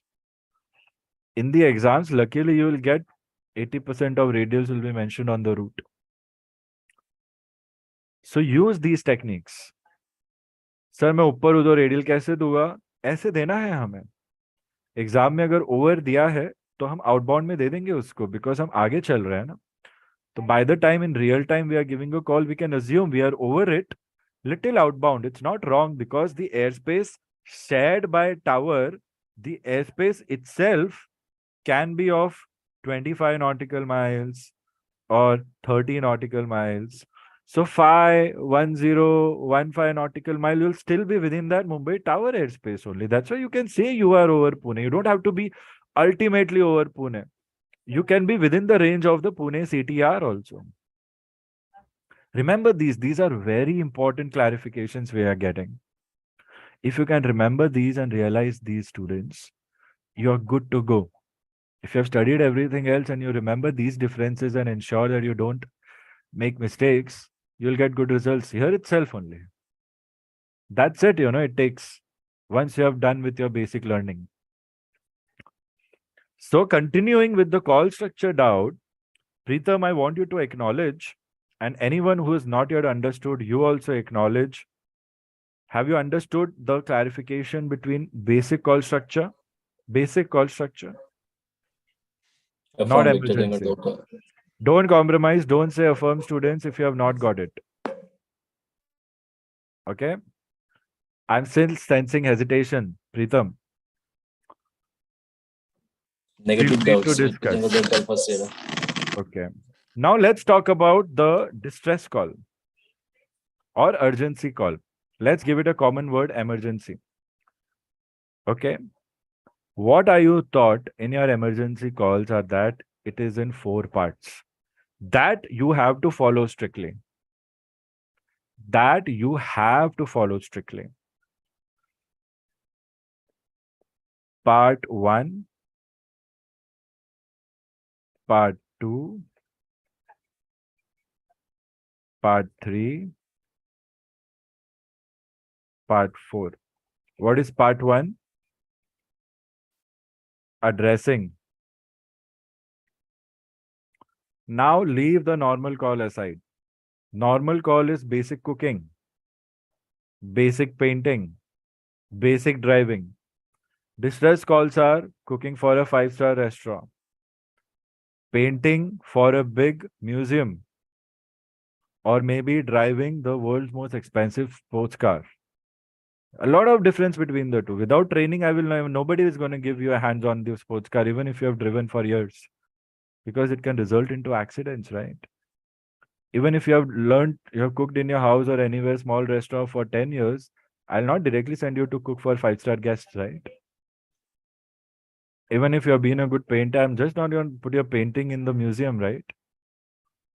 That is the difference here. So for you to be in elite, you have to follow certain rules and certain things. This structure, if you remember, helps you be in that elite level. Why? Because distress is priority 1 call. Urgency is priority 2 call. Top priority calls. Basic calls are last priority call, students. So here you cannot compromise on the structure, no matter what was said to you for basic structures. Now, if you're thinking, sir, but you took position in part 2, I'll explain why. You need to be very careful in your understanding. One thing I would like to share with you all students, generally when you come with questions, you put the questions to me and you also try to resolve the questions on your own, going back to revision of your notes. That way you will become a better genius compared to what you would become a genius. That is the best strategy. Otherwise, if we stick to one doubt, even after multiple resolutions, you will never be able to understand the resolution, but always believe that, oh, sir ko nahi aata hai, sir ko kuch nahi aata hai, mera doubt resolve hi nahi ho raha hai. So if you've reached to that position where your doubt is not being resolved, you clarify that, sir, my doubt is not yet resolved. Please help me. Like this. In the end, you have to acknowledge back so that we can help you in the best possible way. So coming back to this, addressing is first part. What is the second part? Who can tell me? Everyone who's finished part 1 lectures. Yeah, Nukul? Sir, W1 and W2. Sorry. मैं part 2 answer पूछ in रहा हूँ. part 1. Okay, sir. Nukul कितने बार बोला है सोच के answer देना? Who can tell me this answer? Raise your hand, students. Sridhar, bolo. So part 2 is read straight from the question. That is a hint given to you. Jyotsna, you tell me the correct answer. Condition or the situation. Condition or the situation you are facing, the emergency condition, which you will get directly from the question most of the times. Students, क्या पढ़ रहे हो, कैसे पढ़ रहे हो, उस पर ध्यान देना. ध्यान से सुननी है क्लास आपको, ध्यान से लेक्चर अटेंड करना है आपको. नहीं तो बोल कुछ और रहे हैं, आपका माइंड आपको ट्रिक करेगा कुछ और चलते रहेंगे. एग्जाम टाइम पे हमें पता चलेगा कि यार ये तो गड़बड़ हो गई. Condition or situation, will say the condition or situation of the emergency. Condition of emergency bracket में डाल दो आप. Part 3, intention. Why is this intention given to you in your part 3? Can anyone share this out of logic? It's related to what you learn in your regulations. Whether you have done it or not, think about it. Intention. Anyone? Aditya, Siddharth, Vignesh. Where is Vignesh? Yeah, Gulshan. Intention, because in case of emergencies, the PIC is the sole responsible authority for the safety of the aircraft and its passengers, not the air traffic controllers, not the regulatory authority. Ultimately, even without emergencies, the PIC, the pilot, is the sole authority and responsibility holder for everything related to the aircraft safety, including the passengers. So in case of emergency, of course, it is an emergency. It means it is not going to allow us to proceed as planned. So something is going to change. Now, who is the best authority to take that plan of action, students? Isn't he or she the PIC? Yes or no, students? Anybody who disagrees, say no. So for you in the exam, it becomes very important to communicate your intention, because you are the responsible person to take the best decision. So your intention is your ability to make the best decision to land the aircraft safely, so that the impact of the condition of the pan situation or distress situation does not result into a serious accident.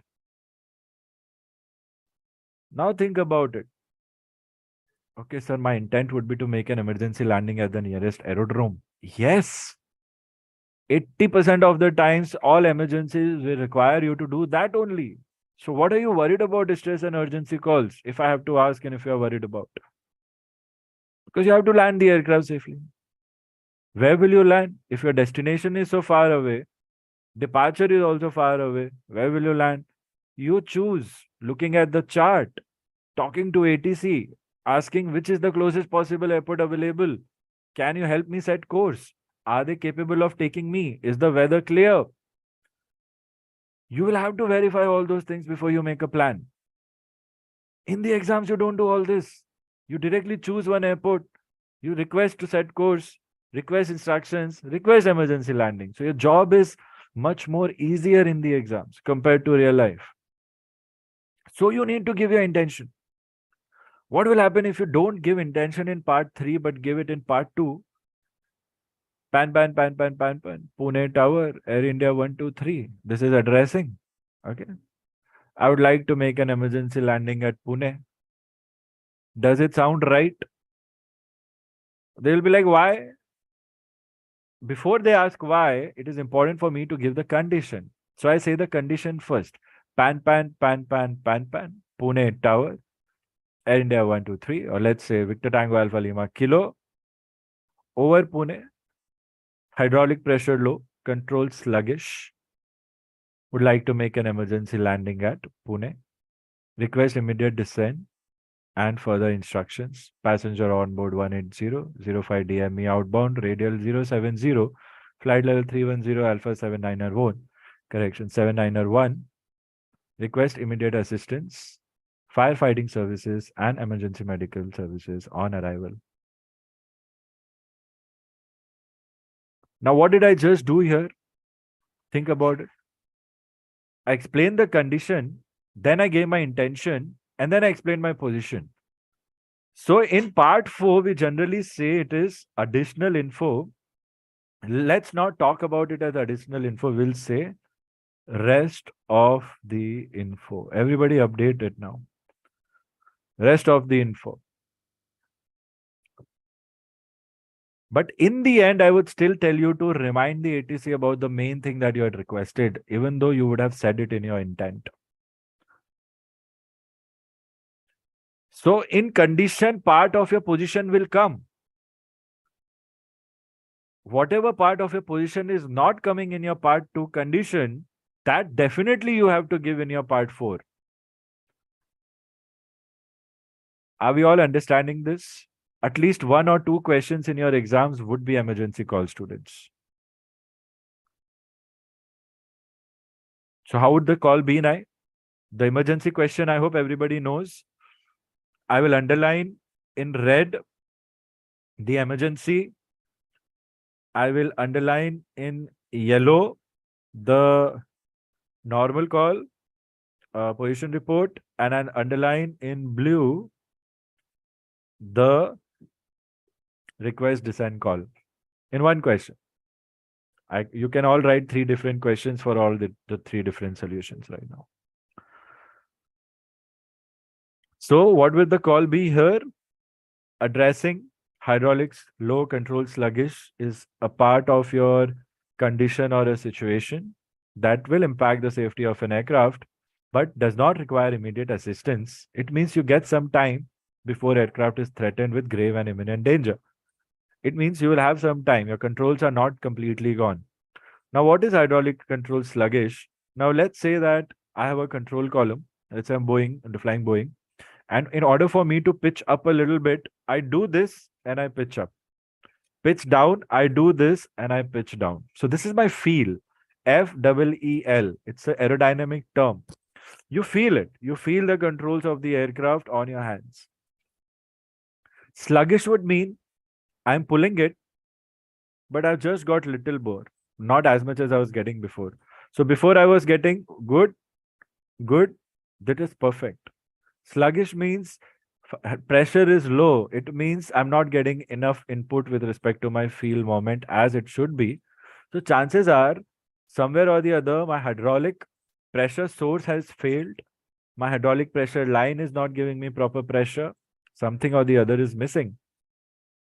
I cannot risk it because probably I might lose complete hydraulics, total hydraulic failure. That would become a distress call. Total hydraulic failure, matlab, what does it mean? No control movements of the aircraft, even if you're moving the control columns. That is no hydraulic. Sluggish means less movement compared to the idle movement. So here I'm getting time. It's a pan situation. The code for urgency condition is pan said 3 times. I have seen many students not be careful about how they speak pan. If you start your call without any discipline, examiner will make it in their minds that they are not going to clear you. If you make any more mistakes, and mistakes will happen, so the examiner will start working against you from that moment only, students. I've seen many students who say they don't have doubts, everything is fine, but when I take the calls, they don't sound structured. Structured as in they don't have one common tone. We need to have that. So you listen to my calls and then you discuss doubts. Sir, you spoke like that. Is it allowed? How can I do like that? Can I go a little more slow? Can I go a little more fast? These things you should be discussing with me instead of just sitting there and no, that's not going to help you much. Try to bring doubts. At least one student in every lecture should have one conversation with me in live class. But how many do it? How many do it? Only 2 or 3 students or 4 students do it. How many times do I have to force it? 1/5 of my lecture time I spend in forcing it. What is the impact? You are only learning 4/5. From that also you only retain 3/5. By the time exams, you will only retain 2/5. How will you pass? 2/5 is 40 out of 100. We need 60 or 70 out of 100. Anyway, starting with this call, everybody write this call as if you are receiving this call, live call. Write it down as if you'll write any call given to you by ATC. Log it. Okay, after that, we'll take a break. I'll tell you when. So addressing code of the emergency, whom are you calling, who you are, something that Nukul was trying to tell us. Condition, see the situation of emergency in the question. You want, you can see it the way it is, or you can convert it in your own words. To make it easy for students, you have been given those instructions. Now we are going to revise those instructions now. Times are changing. Simple. Intention, what would be my intention? I'm not going to make a decision where I'll believe my control sluggish and I'll still go till Nagpur. I don't want to risk. I will land back at the nearest aerodrome. Right now, I'm over Pune only, so I will just need a good descent, nice descent given to me via holding pattern. I'll quickly land at Pune. It's the best way for me, best possible option for me. You can decide what you would do as a pilot. You don't need training for that. Think about it. What would be the parameters for you to check? Distance, weather at the destination, ATC availability, whether they can handle the traffic, whether they have emergency facilities, and whether your aircraft is the runway is designed for your aircraft to land or not. Basically, the airport can handle you or not. So you'll have to check with them first. Otherwise, you just go there without checking and you realize weather is bad. Error chain, error change, error change. Something is going to go bad. Here, whatever you will choose, either choose your alternate or your nearest, but tell ATC to give you clearance and all, but this is your plan. That is your intent. And then whatever info you are not giving in the first 3 parts, rest info you give, considering the information you are supposed to give in any call. Sometimes they will tell you in your urgency or distress calls, you also say endurance. What is endurance? Endurance is total number of hours you can stay in air with the available amount of fuel. So that people know that you're not going to get much time. But with respect to situations where you have fire, engine failure, hydraulic low and all, you need to land ASAP, otherwise the situation can escalate. So endurance is not going to matter there. Endurance will matter when your aircraft is not impacted with respect to performance, but you cannot land due bad weather. That's when endurance is going to matter more. So these logical things you have to understand, students, and have healthy discussions with me every now and then over chat, over text, over call, emails, lectures. So let's do the call. Everybody live call. Focus. How I'm writing and speaking. All 3 calls I have given you live calls only. If I was a little fast, then this fast will happen when you're trying to finish the paper. If I'm going a little slow, then that we can understand is your question number 1, 2, 3, like that. Let's see how the rate of speech is. Pan, pan, pan, pan, pan, pan. Pune Tower, Victor Tango, Alpha Lima Kilo, over Pune, flight level 310, hydraulics are low, controls are sluggish, request emergency landing at Pune, request immediate descent and further instructions. ETA Pune 1418, route Alpha 741, radial 070, 05 DME outbound Pune, aircraft Boeing 737, moderate, 120 passengers on board, endurance 0300, request immediate assistance and firefighting services and emergency medical services on arrival. Request immediate descent.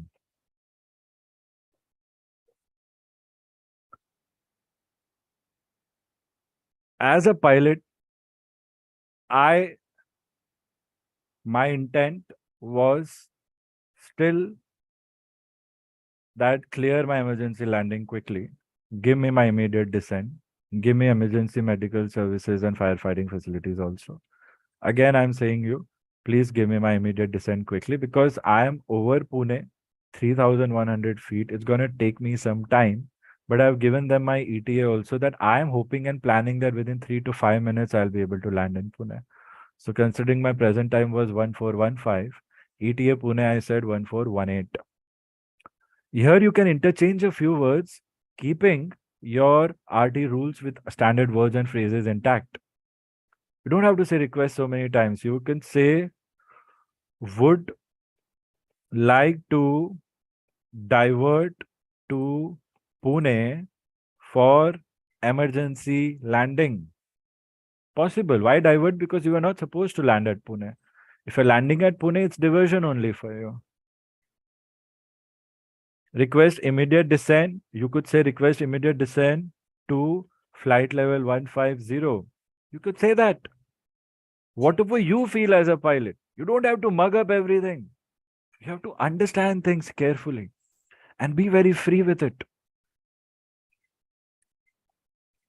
Further instructions, you could say, and instructions to set course to Pune. You can say that also. If you would have not been over Pune, if you would have been over Pune but planning to go to, let's say, some other airport that was left of Pune, then you could have said, would like to make emergency landing at that airport because you think descending and going there will be faster than descending and going to Pune. Then you say request instructions to set course to that. Then you can say leaving Alpha 79er1 for that airport, estimating that airport or that route so and so time. You could say that also. Whatever you feel like, students. So that is the reason why you see there are so many different types of calls and you get worried about mugging up so much and still not retaining anything because it cannot be mugged up. What can be mugged up is the logical understanding, the situations, the structures, what to speak when. Your intent is very important. So what you do individually, you try to play with different intents and see what is your best intent. What is your best speech or spoken intent? In the exams, try to use that if your situation is matching. If your situation is not matching, then be flexible. Think of it as a mystery contest. You don't know what you're going to get. If it's a painting contest, they will only give you 3 colors. Now paint. That'll be a new challenge. It's like 2020. Instead of 50 overs, you get 20 overs. New challenge. MasterChef, they will sometimes give you only 2 ingredients, make something. Sometimes 10 ingredients, sometimes unlimited ingredients. So you cannot mug up certain things, students. Don't try to go for that strategy. Give this room of flexibility for you, keeping in mind the basic structures, keeping in mind the usage of call signs, standard words, and standard phrases. If you remember these 4 things, you're easily able to clear RT. So now if I have to compare this with my structure, let's just quickly check. Addressing, part 1, done. Part 2, my hydraulics are low, control sluggish over Pune. It is there or it is not there, it is there. Couple of points here and there extra I said because I wanted it to be sound. I wanted it to sound important to my ATC. It doesn't mean you have done something wrong here. Have this flexibility. Otherwise, we'll keep having issues. Sir, over Pune, why are you using position report now? It should be used in the end only. No, it's there in my question. It's a condition. And I also want to explain my flight level directly first so that they know I have to reduce 31,000 feet in 3 minutes. 10,000 feet per minute is not a safe rate of descent. It's very unhealthy. Hardly 700, 800 feet per minute you'll get. But you understand the risk. You are suspecting. So you could say, suspecting total hydraulic failure in the next 10 minutes. You could say that in your call. Nobody is stopping you from imagining that in the exam situation. The examiner will only think, why the student is very smart, doing something out of the box. following RT rules. They will give you 10 marks extra in your exams, or not reduce many marks if you end up making a couple of mistakes also. But if you just mug up and don't use your presence of mind and make such silly errors, they will know what you have done. They will get to know. And then they might not clear you. This is one of the reasons why. I'm not saying all students go like that. It's okay. Many students who follow all the good strategies and everything, they are also not able to clear. But remember, you would have made some mistake. You need to recall and recollect that mistake. If you think you have not made a mistake, then I'm telling you, you have an area of improvement. You have the time. Improve on that. If you think you are done, but when you are not done, that is a fatal error, students. We cannot afford to have that kind of belief in aviation, because we are in a speck of a minute or a second's time, everything would go to dust, and everybody knows it. W3 intent. W3 no, part 3. And whatever info is pending, I give it as rest of the info. This is my whole plan and my rest of the info, part 4. Didn't I say my request again? So here also I see a good mismatch is happening.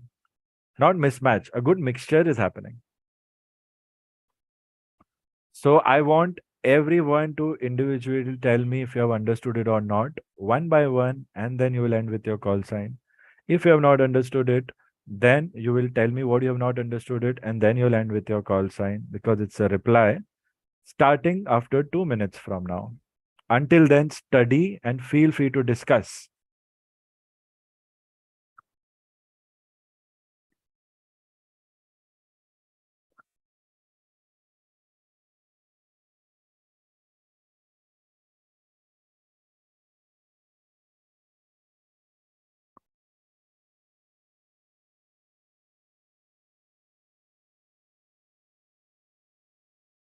Pritam, share your thoughts, starting with you.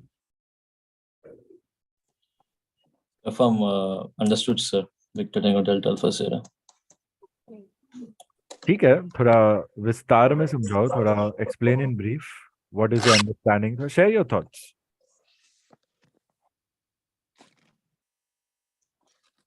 Yes, so actually my questions was ठीक है, अभी मतलब जितना सवाल था वो हो गया clear. Okay. इतना बड़ा डाउट नहीं था, मैं बस पूछ रहा था कि No, it's not individualized. मैंने इतना कुछ सिखाया है. Students, एक ने डाउट पूछा, it's not about you. Why are you taking things personally? Come on.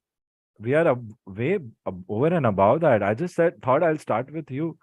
Because आपका पहले रेजोल्यूशन हो गया था सोच के कि आपको क्या समझ आ रहा है, मैं ये पूछ रहा हूँ. आप खुद को जस्टिफाई मत करो स्टूडेंट्स. क्या हो रहा है ये सब? ये क्लास आप सबको पढ़ना है. आप ऐसे मत सोचो कि किसी के सामने आपको ऊपर नीचे दिखाया जा रहा है, कुछ हो रहा है. Don't let that come to you only. मैं आपसे पूछ रहा हूँ, इतना बड़ा मैंने आपको एक्सप्लेनेशन दिया है, ये सबके लिए है, सिर्फ आपके लिए नहीं है. ये आपने पूछा, मैंने आपको रिमाइंड करने क्यों बोला? Because I thought it would be a good point of discussion to start with, so that everybody knows the difference. सिर्फ डिफरेंस ही नहीं सिखाया आप लोगों को, बहुत कुछ सिखाया है इसमें मैंने. Logical reasoning, your intents, how to plan the intents, how to report it. 3 calls you have learned with 3 different situations, although those are similar situations. कितना कुछ सिखाया है. आप अभी भी, मैंने सर इतना ही पूछा था, आपने तो बहुत कुछ बोल दिया, मेरे को तो इतना डाउट नहीं, मैं तो बहुत स्मार्ट हूँ. बात उसकी नहीं हो रही है. बात जो मैंने पढ़ाया है उसकी हो रही है. ठीक है, आप मत बताओ, आप लास्ट में मुझे बताओ. अब तो ऐसे होगा कि जिसका मैं नाम ले रहा हूँ उनको लगेगा, सर को लगता है हमें कुछ आता नहीं, हम खराब हैं इसलिए हमसे पूछ रहे हैं. ऐसे थोड़ी होगा. Come on students, who is going to go first? मैं नाम नहीं लूंगा, नहीं तो आप लोग डर जाओगे. Affirm some. I have understand all the things. क्या समझे हो? Sir, first we have to, sir, mention the Mayday or Phantom situation, then W1, W2. And sir, then what is the situation of call? Why are we calling? What as the case?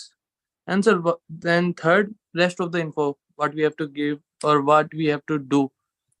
And fourth is the rest information left, what's position, and you can say anything. Anything या फिर जो रह गया वो सब बोल देना है हमें. Students, open your minds. जो सिखा रहा हूँ वो सीखो, आपको बहुत फायदा होगा. मैं आपको बता रहा हूँ ना, समझने वाला समझने वाली और इसी सेशन में समझ जाएंगे उनको क्या एक्स्ट्रा करना है. एक ही चीज़ है जो अलग अलग तरीके से मैं आपको सिखाता रहूंगा. आपको लग रहा है ये सब वेस्ट है तो आपको दोबारा से सेशन देखना पड़ेगा और सोचना पड़ेगा कि यार मैंने क्या मिस किया, सर क्या हिंट छोड़ रहे हैं जो मैं पकड़ नहीं पा रहा हूँ या पकड़ नहीं पा रही हूँ. वो हिंट मिल जाएगी ना आपको. आप खुद से बोलोगे सर हो गया मेरा, इतना कोई टेंशन नहीं हो रहा है मुझे, बस पार्ट 2 में पढ़ के याद कर लेते हैं पॉइंट्स अच्छे से, ताकि पार्ट 2 में तो डेफिनेटली याद करके ही जाना पड़ेगा points.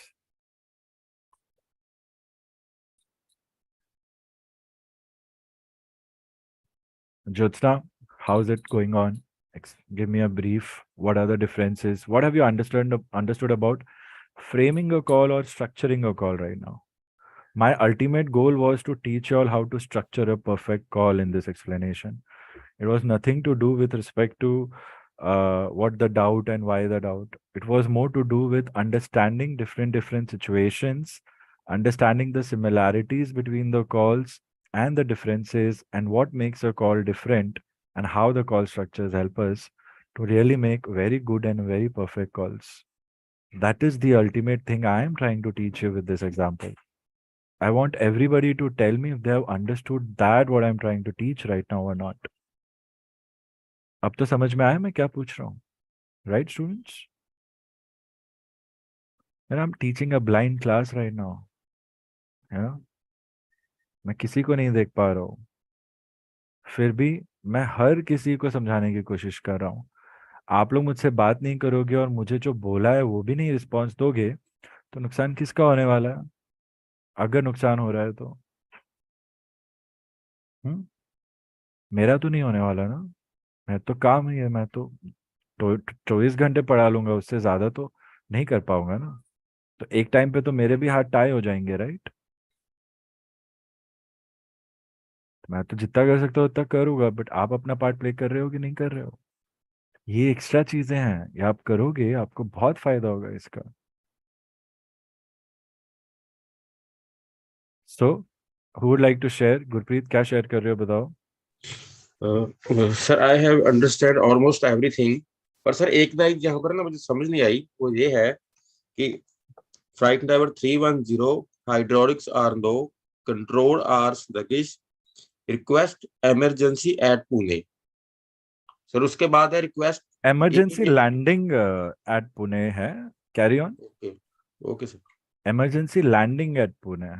Okay sir. Request emergency at Pune का तो कोई सेंस नहीं बनेगा. Yes sir. सर मैंने सर एक्चुअली स्क्रीन पर देखा नहीं था, ऐसे लिखा था.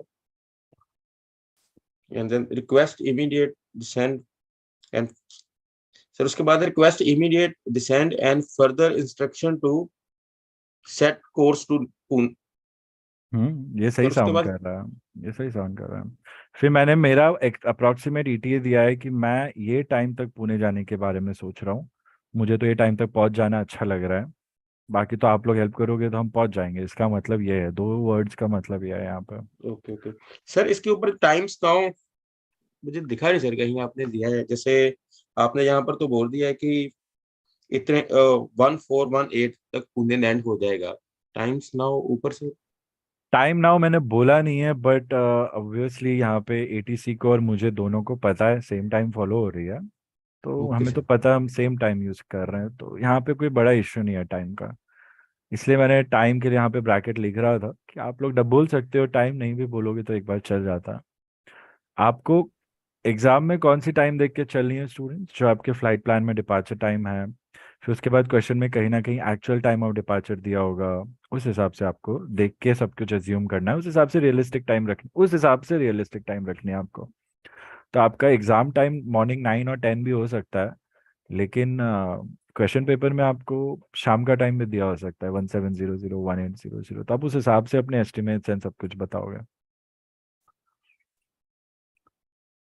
Students, whoever is not good with Hindi and you would want me to translate whatever I've said, you can tell me, because right now I think everybody knows it. If I'm missing someone because of lack of sessions, you tell me and I'll make sure I automatically do it. But right now you tell me.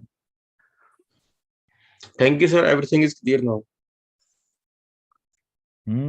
Mister India, बहुत दिनों बाद दिखे हो तुम। अच्छी बात है, at least continuous चल रही है चीजें, कोई प्रॉब्लम नहीं।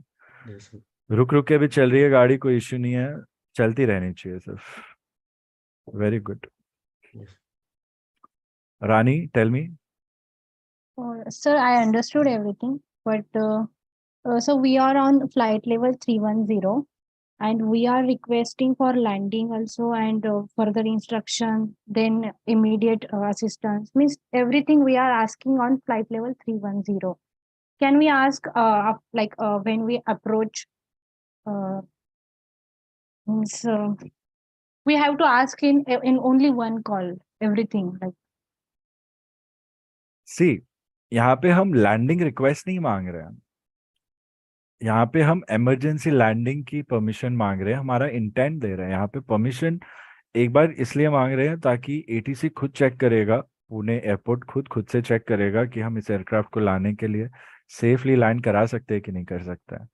इमरजेंसी लैंडिंग आप कोई भी फ्लाइट लेवल पे मांग सकते हो या इंटेंट कर सकते हो, कोई रेस्ट्रिक्शन नहीं है उसका।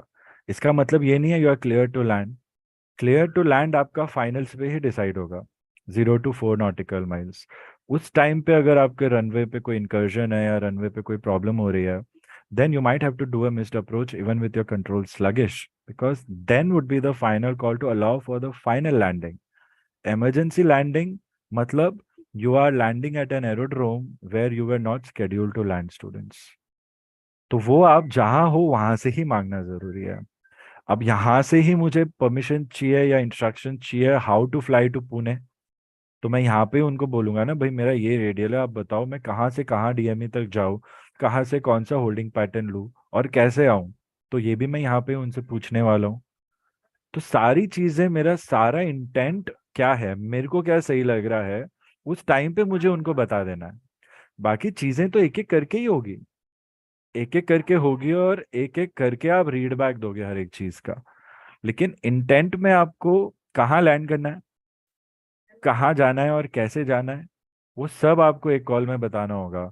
आगे और भी आप प्रैक्टिस करोगे, आप लोग को काफी कॉल्स प्रैक्टिस करने मिलेंगे, उसमें आप लोग देखोगे कि मैं ये रूट छोड़ के वो रूट ज्वाइन करूंगा या करूंगी, ये रूट मैं ये टाइम पे छोड़ने वाली हूँ, वो रूट मैं वो टाइम पे लेने वाली हूँ, वहां से वो मेरा ईटी होगा। सब कुछ हमें एक कॉल में बोलना होगा। जितने अच्छे से वो प्लान कर सकते हो, जितने अच्छे से वो कम्युनिकेट कर सकते हो, उतने ज्यादा पॉइंट्स आपको उसी कॉल में मिल जाएंगे। शायद एग्जामिनर, क्योंकि आपका कॉल लेंदी है, शायद एग्जामिनर आपको टैली नहीं करेगा और गो टू नेक्स्ट क्वेश्चन बोल देगा सीधे वहां पे। So please discuss. समझ आया या आपको रानी क्यों हम सब कुछ यहाँ पे कर रहे हैं? Affirm, sir.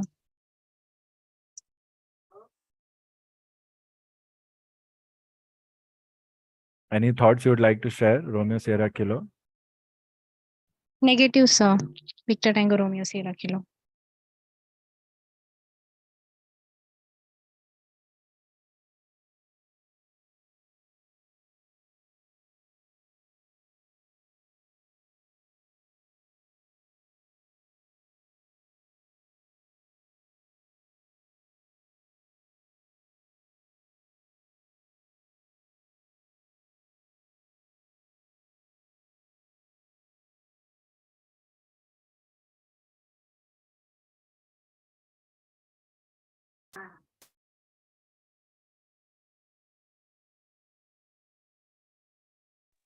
Sir, so in this call, we use 3-time request.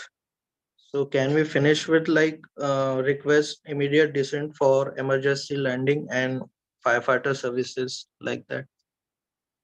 एक बार भी बोल सकते हो आप, however you want to frame। अभी जस्ट मैंने आपको ये एग्जांपल जस्ट दिया Yes. था। रिक्वेस्ट 3 बार नहीं बोलना मत बोलो, जनरली कई लोग 3 बार नहीं, हमने कॉल्स में नहीं देखा है जनरली, बट बोलने को आप कभी भी बोल सकते हो, कितने बार भी बोल सकते हो, कोई रेस्ट्रिक्शन नहीं है वहां पर। वुड लाइक टू, तो इसलिए मैंने बोला ना रिक्वेस्ट कट करके आप क्या बोलोगे, would like to divert to Pune for an emergency landing. आपको बस वो कन्वर्ट करना आना चाहिए प्रॉपर फ्रेज एंड वर्ड के कॉम्बिनेशन में, ताकि वो लगे कि आप आरटी कॉल दे रहे हो। तो रिक्वेस्ट आप बोल रहे हो यहाँ पे, तो इसमें कुछ बुरा नहीं है। The way it sounds is more important. Using request 2-3 times, सारी चीजें आप रिक्वेस्ट कर रहे हो। तो इटी पुणे बोलेगा क्लियर फॉर इमरजेंसी लैंडिंग, इसका मतलब ये नहीं है आप 31,000 फीट से डायरेक्ट रनवे को एम करने वाले हो। Nobody is gonna do that. It means emergency landing मतलब you were not scheduled to land here, but you will be allowed to land here because you have an emergency. That is the meaning of emergency landing. And अभी immediate descent तो चाहिए ना। As a pilot मैं बोलूंगा सबसे पहले आप मुझे डिसेंट दो यार। जितनी जल्दी मैं नीचे आऊंगा उतना मेरे लिए अच्छा है ना। जल्दी से मुझे डिसेंड दो, तो वो तो मेरे को मांगना ही मांगना है। बट क्या मेरा वही इंटेंट है सिर्फ मैं वहां पे ही कॉल छोड़ दूं? ये कॉल में मैं वहां पे नहीं छोड़ सकता हूँ। ये फर्स्ट कॉल है, एग्जाम पर्सपेक्टिव होने दो या रियल लाइफ होने दो, इसमें मुझे उनको सब कुछ बताना है। मेरा सारा इंटेंट उनको बताना है। बहुत जरूरी है मैं उनको मेरा सारा इंटेंट बताऊं। समझ रहे हैं? आप रिक्वेस्ट नहीं बोलना चाहते हो तो वुड लाइक टू बोल सकते हो। आपको कैसे कंफर्टेबल लग रहा है वैसे आप ट्राई कर सकते हो। युक्ति, what's your doubt? So first of all, sir, in endurance 0300, we have to specify the unit also in these things. Unit is by Or default understood. Endurance is 4 digit. The first two are hours, the next two are minutes. It's okay, universal. So if I say 0300, it means 3 hours. If I say 0320, it means 3 hours 20 minutes. Endurance बोल दिया, आपको unit बोलने की कोई जरूरत नहीं है वहां पे। It's just number of hours you can stay in air on the available amount of fuel. There is a formula, and sometimes you can actually also see it if computer systems allow you to see it. Carry on. sir, in the third question where we are telling the position over Pune, so you said the time now is 1415 and TOD is 1420. Sir, TOD is time of departure, right? No, no, no, no, no. You will learn it as you go ahead. Time of correction. TOD here is top of descent.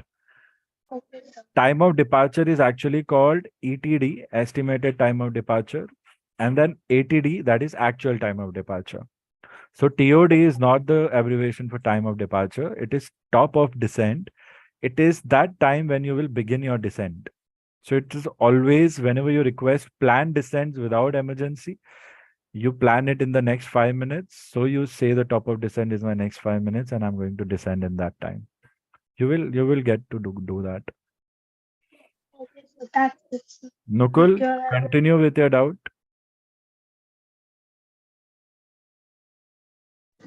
No, sir, it's done. Pakka? Yes, sir. Pritam, समझ आ रहा है what was the ultimate goal? You will get used to these things, but I want you to be taking 100% what I'm giving. This is what we are doing, nothing else. समझ आ रहा है क्या हो रहा है यहाँ पे? Confirm, sir. Victor Tango Delta Alpha Sierra. I hope कुछ personally बुरा नहीं लग रहा है आपको? नहीं sir. लग Negative, रहा है sir. तो बता देना यार, because sometimes I tend to be a little aggressive or a little rude. I don't want. I'm just, just maybe I don't know why that will happen. It's just the way teaching is going on. Should not never take anything personally, students. You should take it personally wherever it will help you grow, not where it will criticize you or make you weak mentally or emotionally. है ना? Zanvi, what's going on? I'll be coming to you after the break, and Zanvi will be practicing the first question. So you be ready for that. Before that, if you want to discuss anything, I'll give you the time and chance to discuss. Students will meet back at 1:25. You're getting a short break for 20 minutes. And after the break, we're going to come back. I'm giving you 15-minute break plus 5 minutes extra to come and go and do your things. See, I'm very genuine like that. तो आप वो 20 का 25 मत करना, समझ रहे हो? आपको ऑलरेडी 5 मिनट एक्स्ट्रा मिल रहा है. So please come back at 1025, everyone. That is 1325, and we'll wrap up the session at 2 o'clock itself as per our schedule time. Chal, I'll see you after the break, students.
Welcome back, everyone.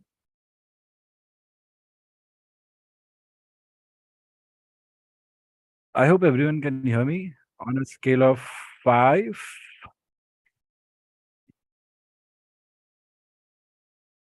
Just a second, I'll just be back.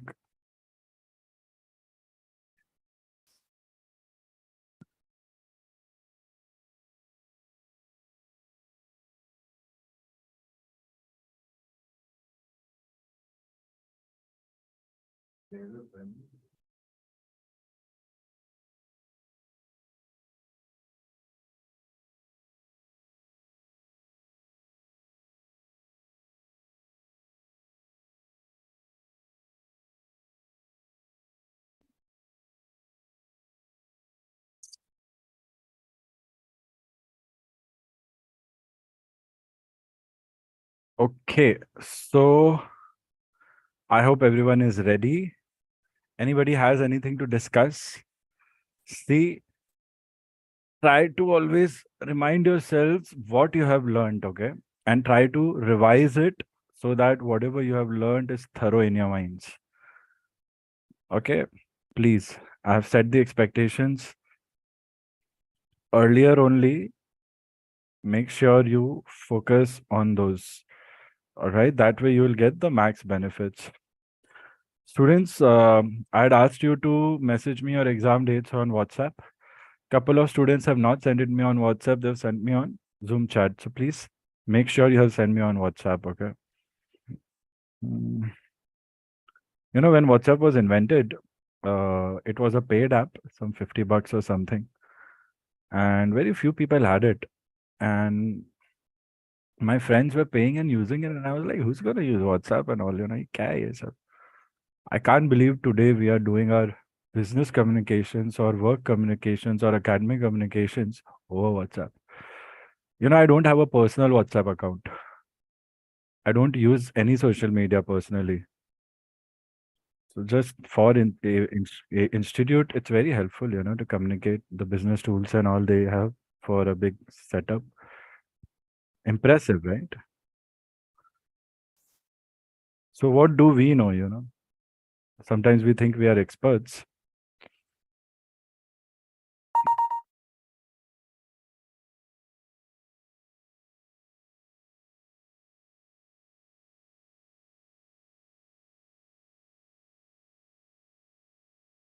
So Victor Tango, Zulu November Victor, Mumbai ground, how do you read? Read you 5, Victor. Victor. Okay. So we have a draft of what we had in one of the Kolkata exams. Okay. Approximate, we can say everything is correct. Anything that is mismatch and all, you don't worry about it, students. We'll be making Zulu November Victor practice. Anybody who will have to practice, you might always think, sir, why don't we practice just one-on-one? You know, I'm feeling like this, feeling like that. Understand, this is the best experience right now to do amongst a lot of people, because in the exams, you will be doing it along with a lot of people, right?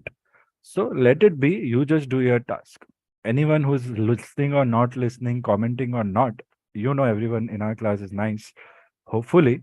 But otherwise, that should not be of your concern. Your concern should be your performance, your learning, your doubts. You should be individually focused on getting the best for yourself. And whenever I'm simulating a call, we'll all go blind, everyone, so that we can explain realistically. I'll just keep myself on so that you can see me how I'm working as an ATC. So Nukul, Prerit, offline, like go off. Nobody is going to disturb. What are other students going to do? The exercise is such that now, okay, one student will be practicing. Going ahead, we'll be doing a lot of calls and a lot of practices for each one of you. What are you going to do when you are not practicing? You're going to record everything and do your reading, writing practice. You will think, what would you do in the question? You would compare with your calls. You will compare with the students or any performance calls. You listen to the feedback. You will add it to your knowledge base. Knowledge base means your treasure trove of knowledge. Everybody has to learn. Every now and then you will see I'll keep on giving you some other tricks or techniques. You cannot miss out onto it. Okay, remember that. Be totally involved. Everybody will be doing it with respect to your sequence and all. Today we are just getting started. So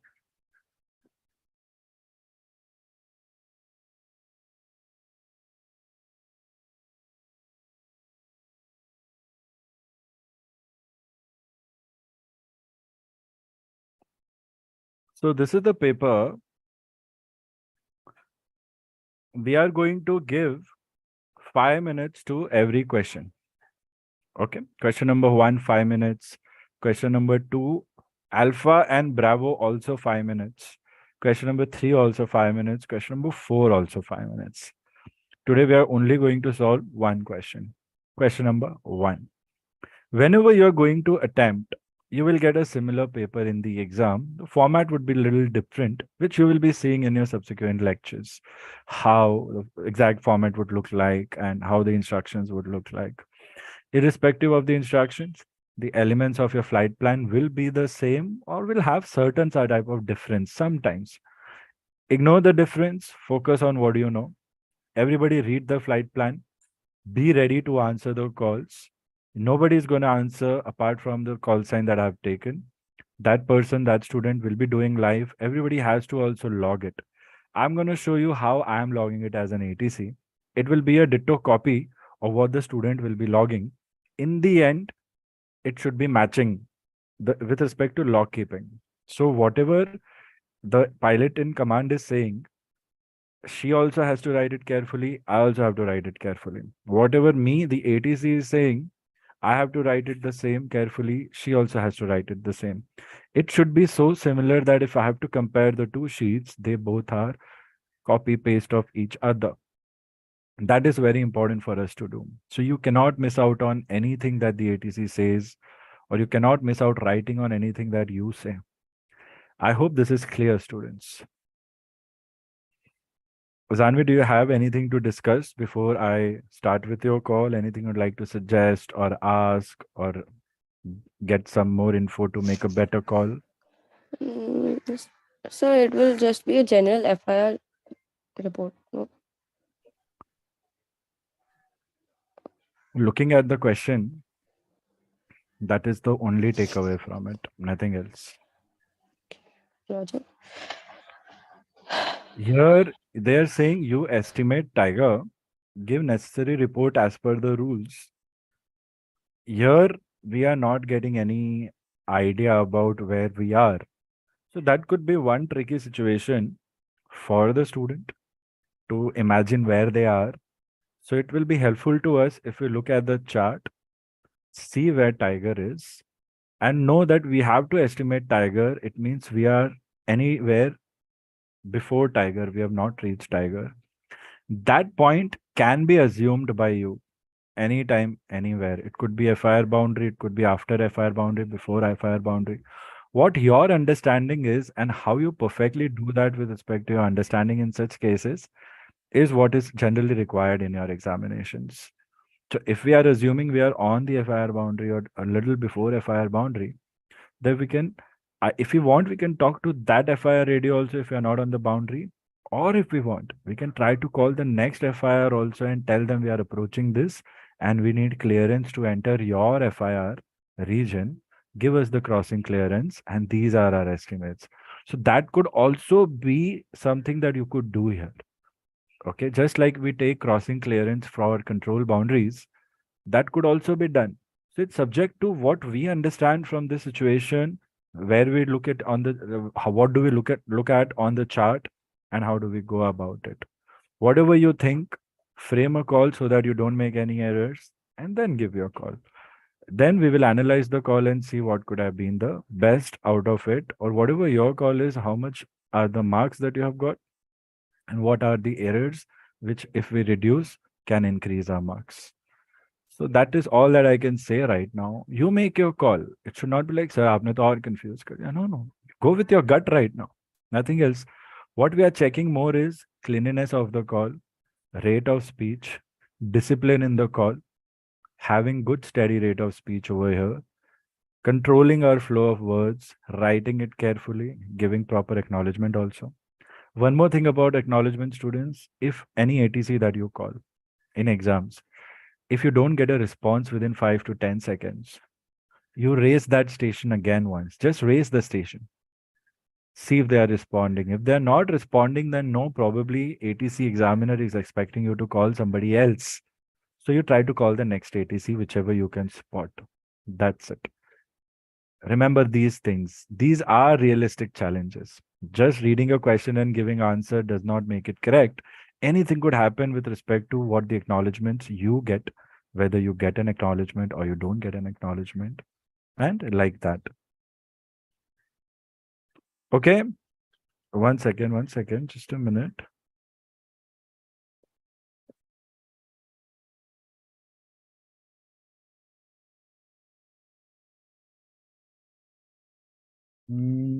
I don't know. Okay, it's here.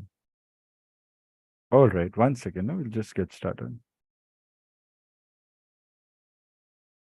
Everybody focus. It's for everyone. You will know what to do and what not to do. Chalo. Anytime when I say you can start transmitting, it means your timer has started. You can take some time before you start your call. Ensure you give a perfect call. Remember that, students. Don't be under the pressure of the examiner. If he or she says, start transmitting, it doesn't mean that you will directly start transmitting without preparing. Okay. Chalo. I'm also, no, I'll keep live. It's okay. Question number 1. You can start transmitting now.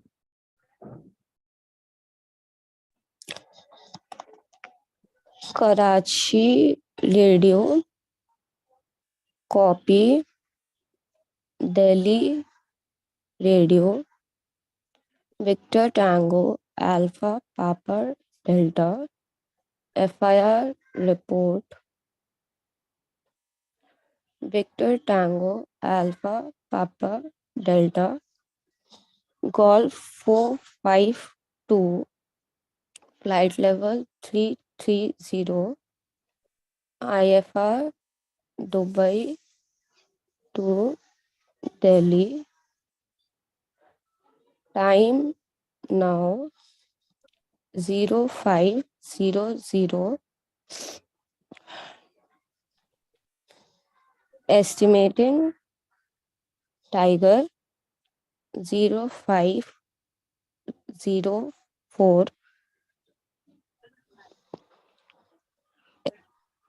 STEM 0510, ETA Delhi 0540, changing over to Delhi radio.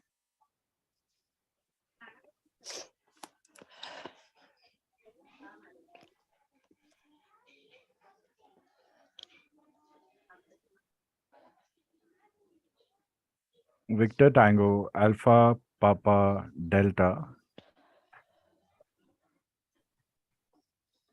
Karachi radio, Roger, before crossing Karachi FIR boundary, take necessary clearance from next FIC.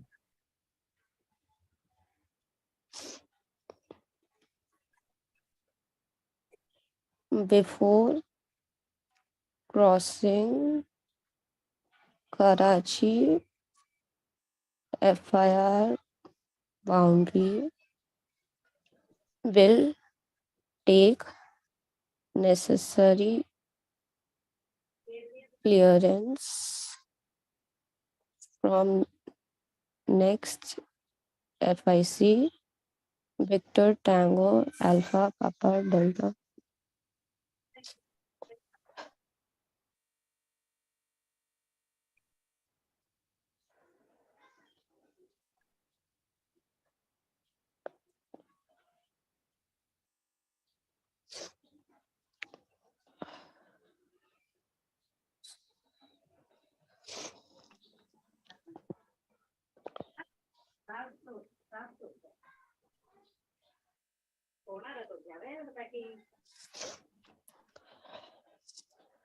Delhi Radio.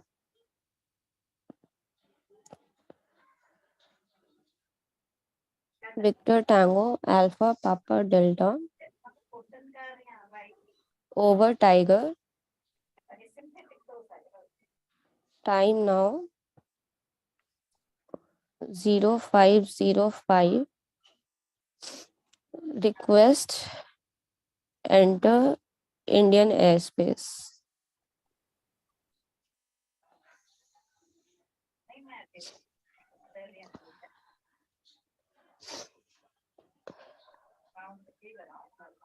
Go to next question.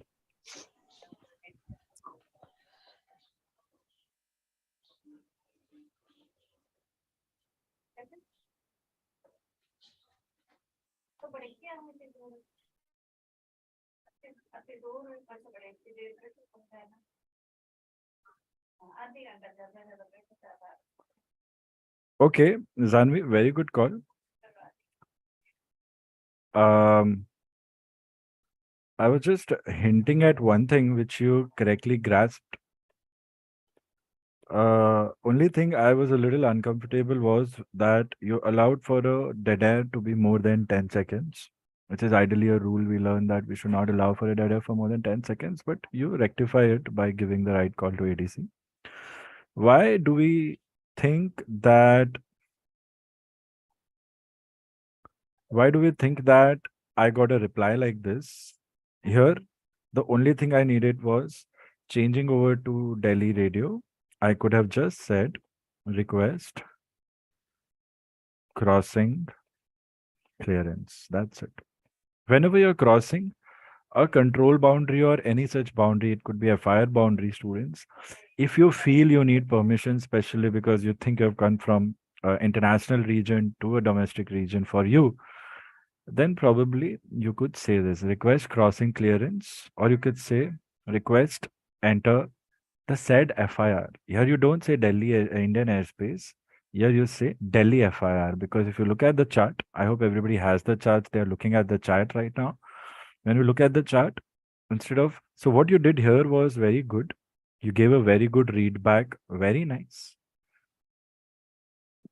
We can also sometimes say Wilco and then end with our call sign and then quickly call the next ATC. Correctly called Delhi radio. It took some time for you to figure out, I guess. You were giving ATC some time to reply.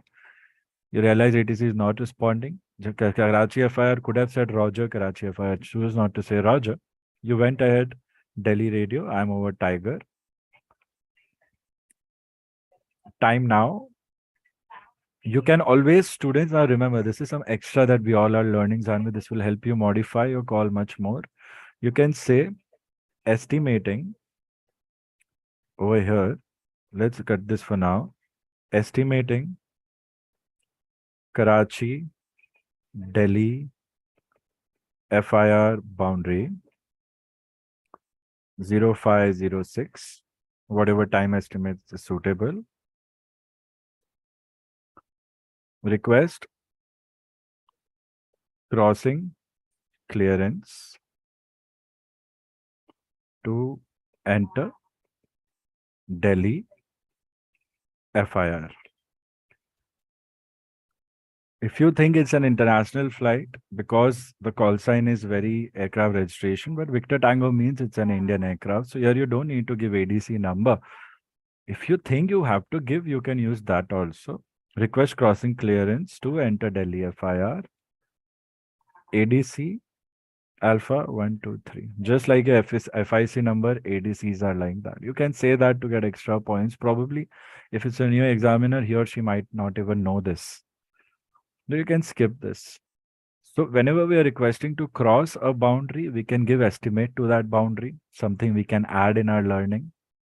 And then crossing clearance. And here, because we were instructed by Karachi Radio that take proper clearance from next ATC before you go, they gave a heads up because they both were listening to the frequency. And because the first call was made on the same frequency, that radio copy this radio. So we understand that they were guiding you in the exam. Examiner is helping you to finish the request in the next call and just take them clearance. Say request crossing clearance to enter Delhi FIR. Talk about FIR. Don't have to say Indian airspace here, students, because you're flying from FIR to FIR now. So you keep it FIR to FIR. And our destination with respect to our flight plan was Delhi. So destination Delhi is in Delhi FIR only. So if we add these two things in this call, then this call will get maybe similar marks or maybe more marks. It doesn't make your call wrong. It just modifies your call like this. So there is nothing on the chart that will tell you Indian airspace for you to say you are entering Indian airspace. What you have on the chart is just FIR boundaries and FIR regions. So on this side of the FIR, if it's Karachi Delhi FIR, then this region is Delhi FIR. So you can say request crossing clearance to enter Delhi FIC or Delhi FIR, one and the same. Delhi FIC is the name of the center. Delhi FIR is the name of the region. So FIR stands true. ADC is Air Defense Clearance Number, one letter followed by three numbers. Generally, when you're going to international aerodromes or non-home country aerodromes, you need to have, similar to FIC clearances that we all get for our flight plans, international planes also need ADC, and the ADC also has a validity, 30 minutes to 2 hours, depends.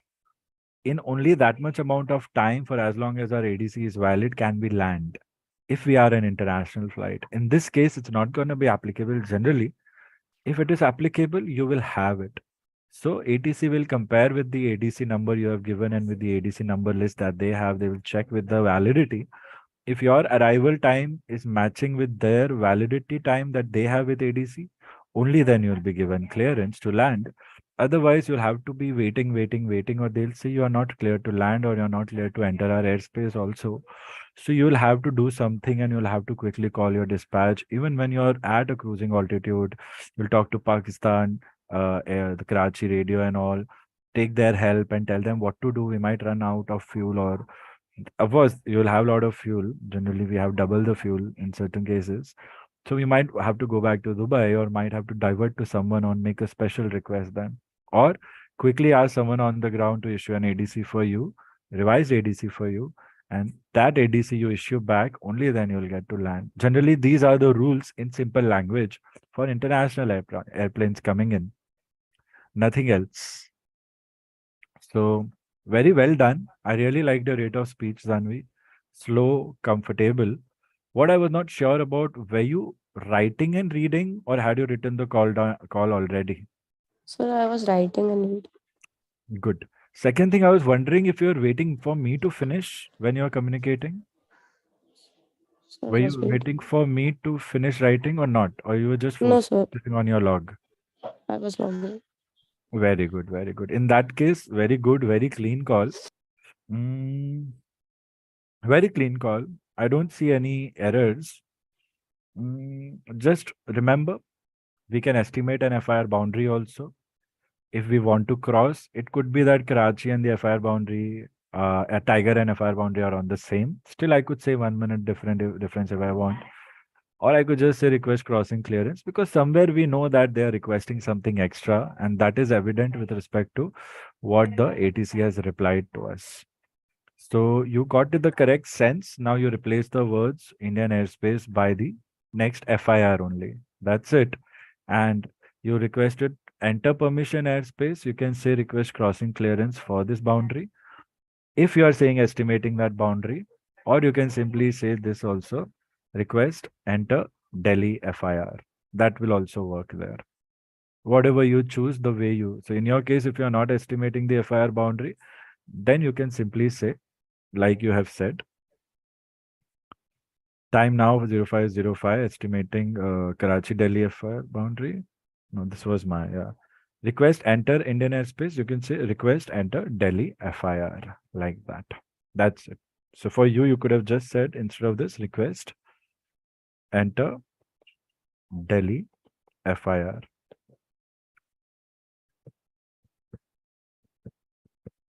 Any thoughts, doubts, Zanvi? No, sir. November Victor.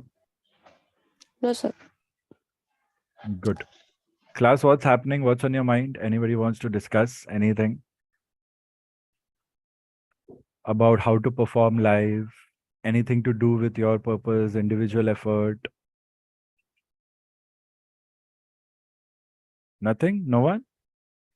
Take your time. I think Zulu November Victor, I think from all the calls that I've heard, today's call, I think, is sounding much more professional than the rest of them. So it's a very good thing to see. You keep it up like this only. I can see that you're not feeling well also. Even after that, you're trying to maintain one steady mindset. Really, very well done. You just make sure students individually, whoever is learning,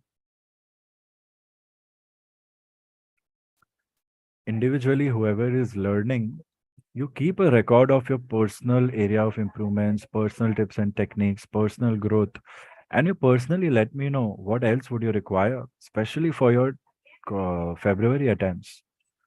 So students who have exams on 6th and 9th, I'm more concerned about you because we have time, we have studied, but we should start practicing. And this week itself should be your final practice and final preparation for you. So by the time we are reaching 25th, 26th, 27th January, 28th, 29th, you should be ready for your exams. We have lectures, we have times.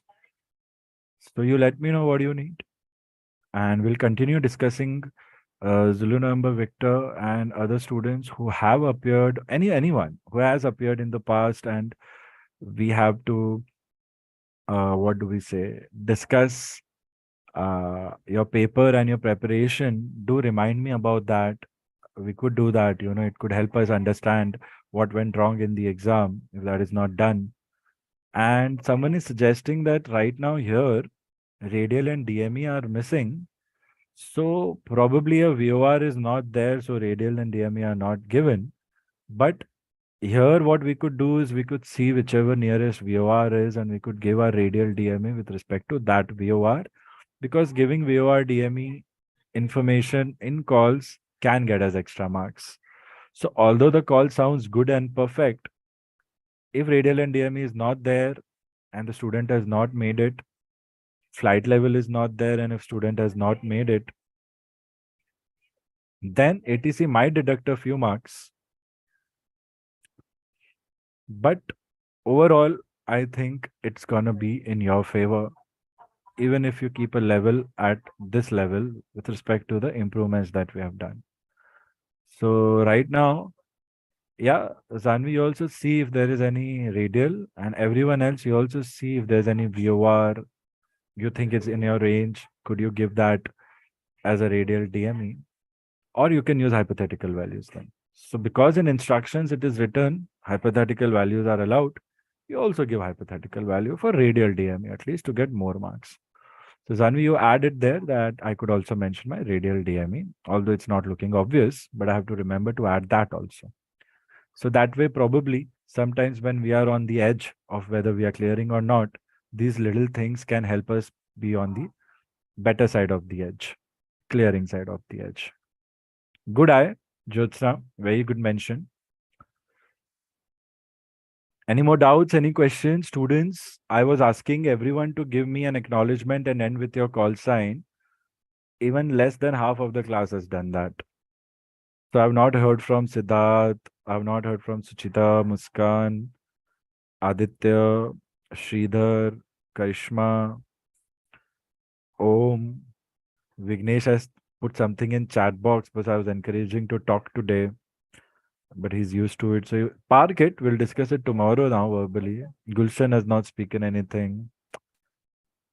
Others, I think everybody has spoken. Papa. Sridhar, what's on your mind? Sir, in the start of the call, why we are saying copy Delhi radio? Whenever you're on an FIR boundary, you're supposed to talk to both ATCs, both radios at the same time on the same frequency. So we use the word copy. This is one of the rules and the only places where you will be using copy as a phrase. Once you are crossing the boundary, you're getting into Delhi FIR, then you'll only be calling to Delhi radio. Karachi FIR is gone from the picture.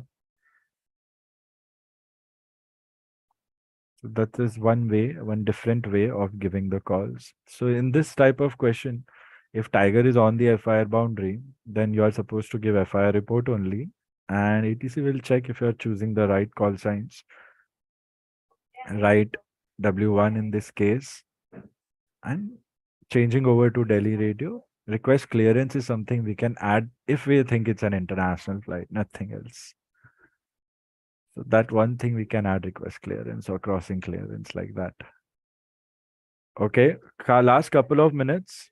Siddharth, what's on your mind?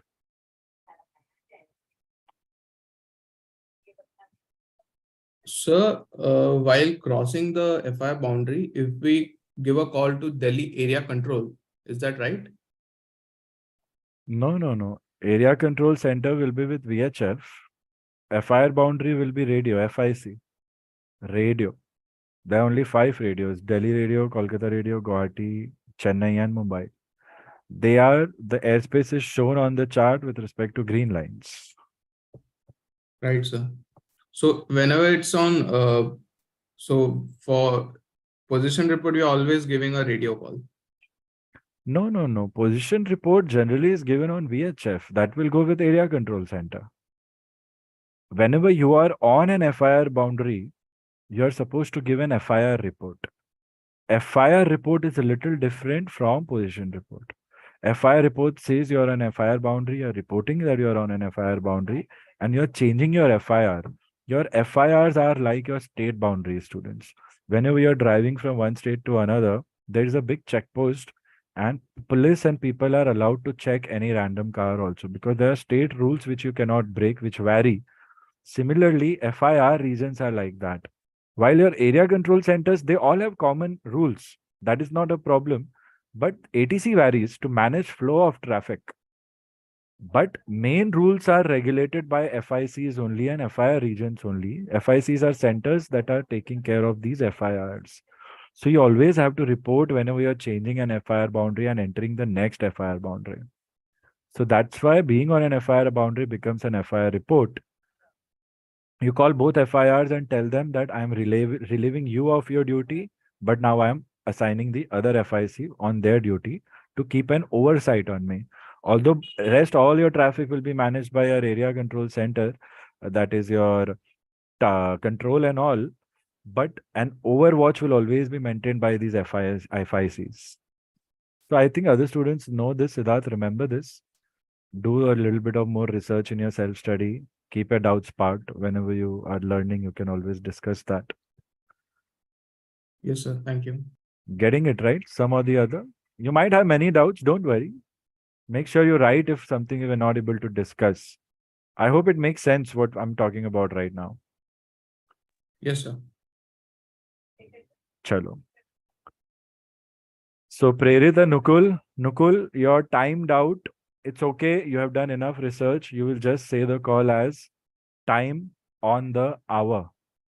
Those are the words you have to use when you have to give a time check without numbers. Time now on the hour. R, HOUR. It will mean they have to check their local time and follow that time. Whatever local hour is, it's on that local hour only. That is one way to say that you can follow your local time without time, using the words time. Time now on the hour. That's it. Nothing else. Request time.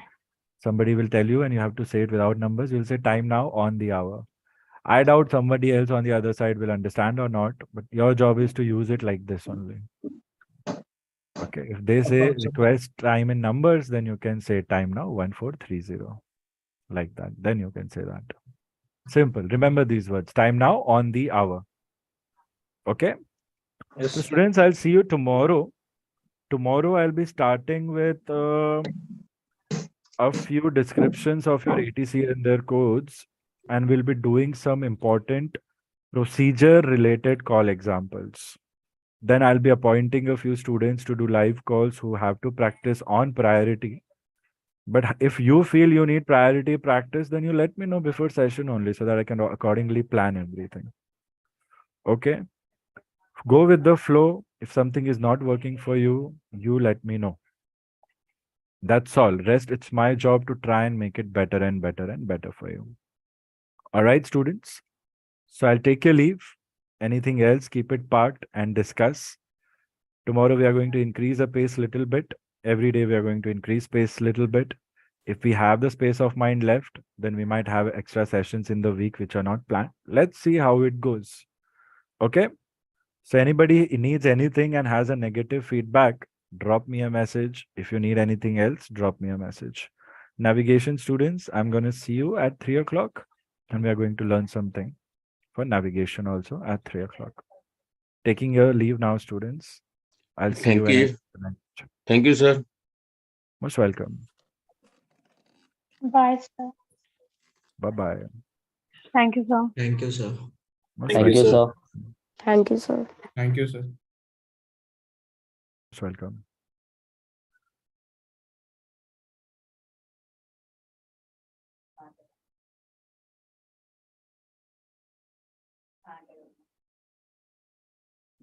Sir? Yes, Muskan? Sir, even though this was my first lecture for RT, should I continue tomorrow?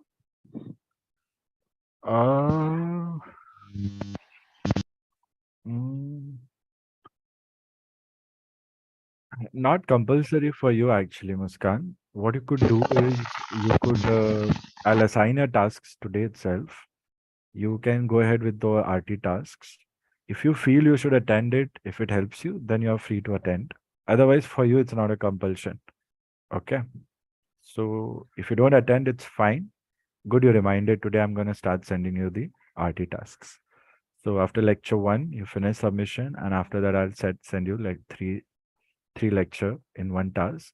You can do that instead of live lecture also. Good for you. No problem. You will get similar sessions when your time comes before exams. Affirm, sir. Thank you, sir. But कुछ आया समझ में first class थी. I didn't realise, मुझे लगा आपने 3 lecture तो करे होंगे, बट गुड टू सी. कुछ आया समझ में आपको या पता चला क्या करना है एंड में आपको? हाँ sir, I understood about normal calls and distress calls. Last वाला जो कॉल था वो तो मेरे सर के ऊपर से गया. कोई नहीं, सीख जाओगे आराम से. ये 1-2 हफ्ते में ही सीख जाओगे. अगर जो मैं टास्क दे रहा हूँ, जैसे आपने नैप किया है वैसे साइड बाय साइड वो भी करोगे ना, जल्दी सीख जाओगे. 1-2 हफ्ते में आप आराम से बेस तो बहुत अच्छे से सीख जाओगे.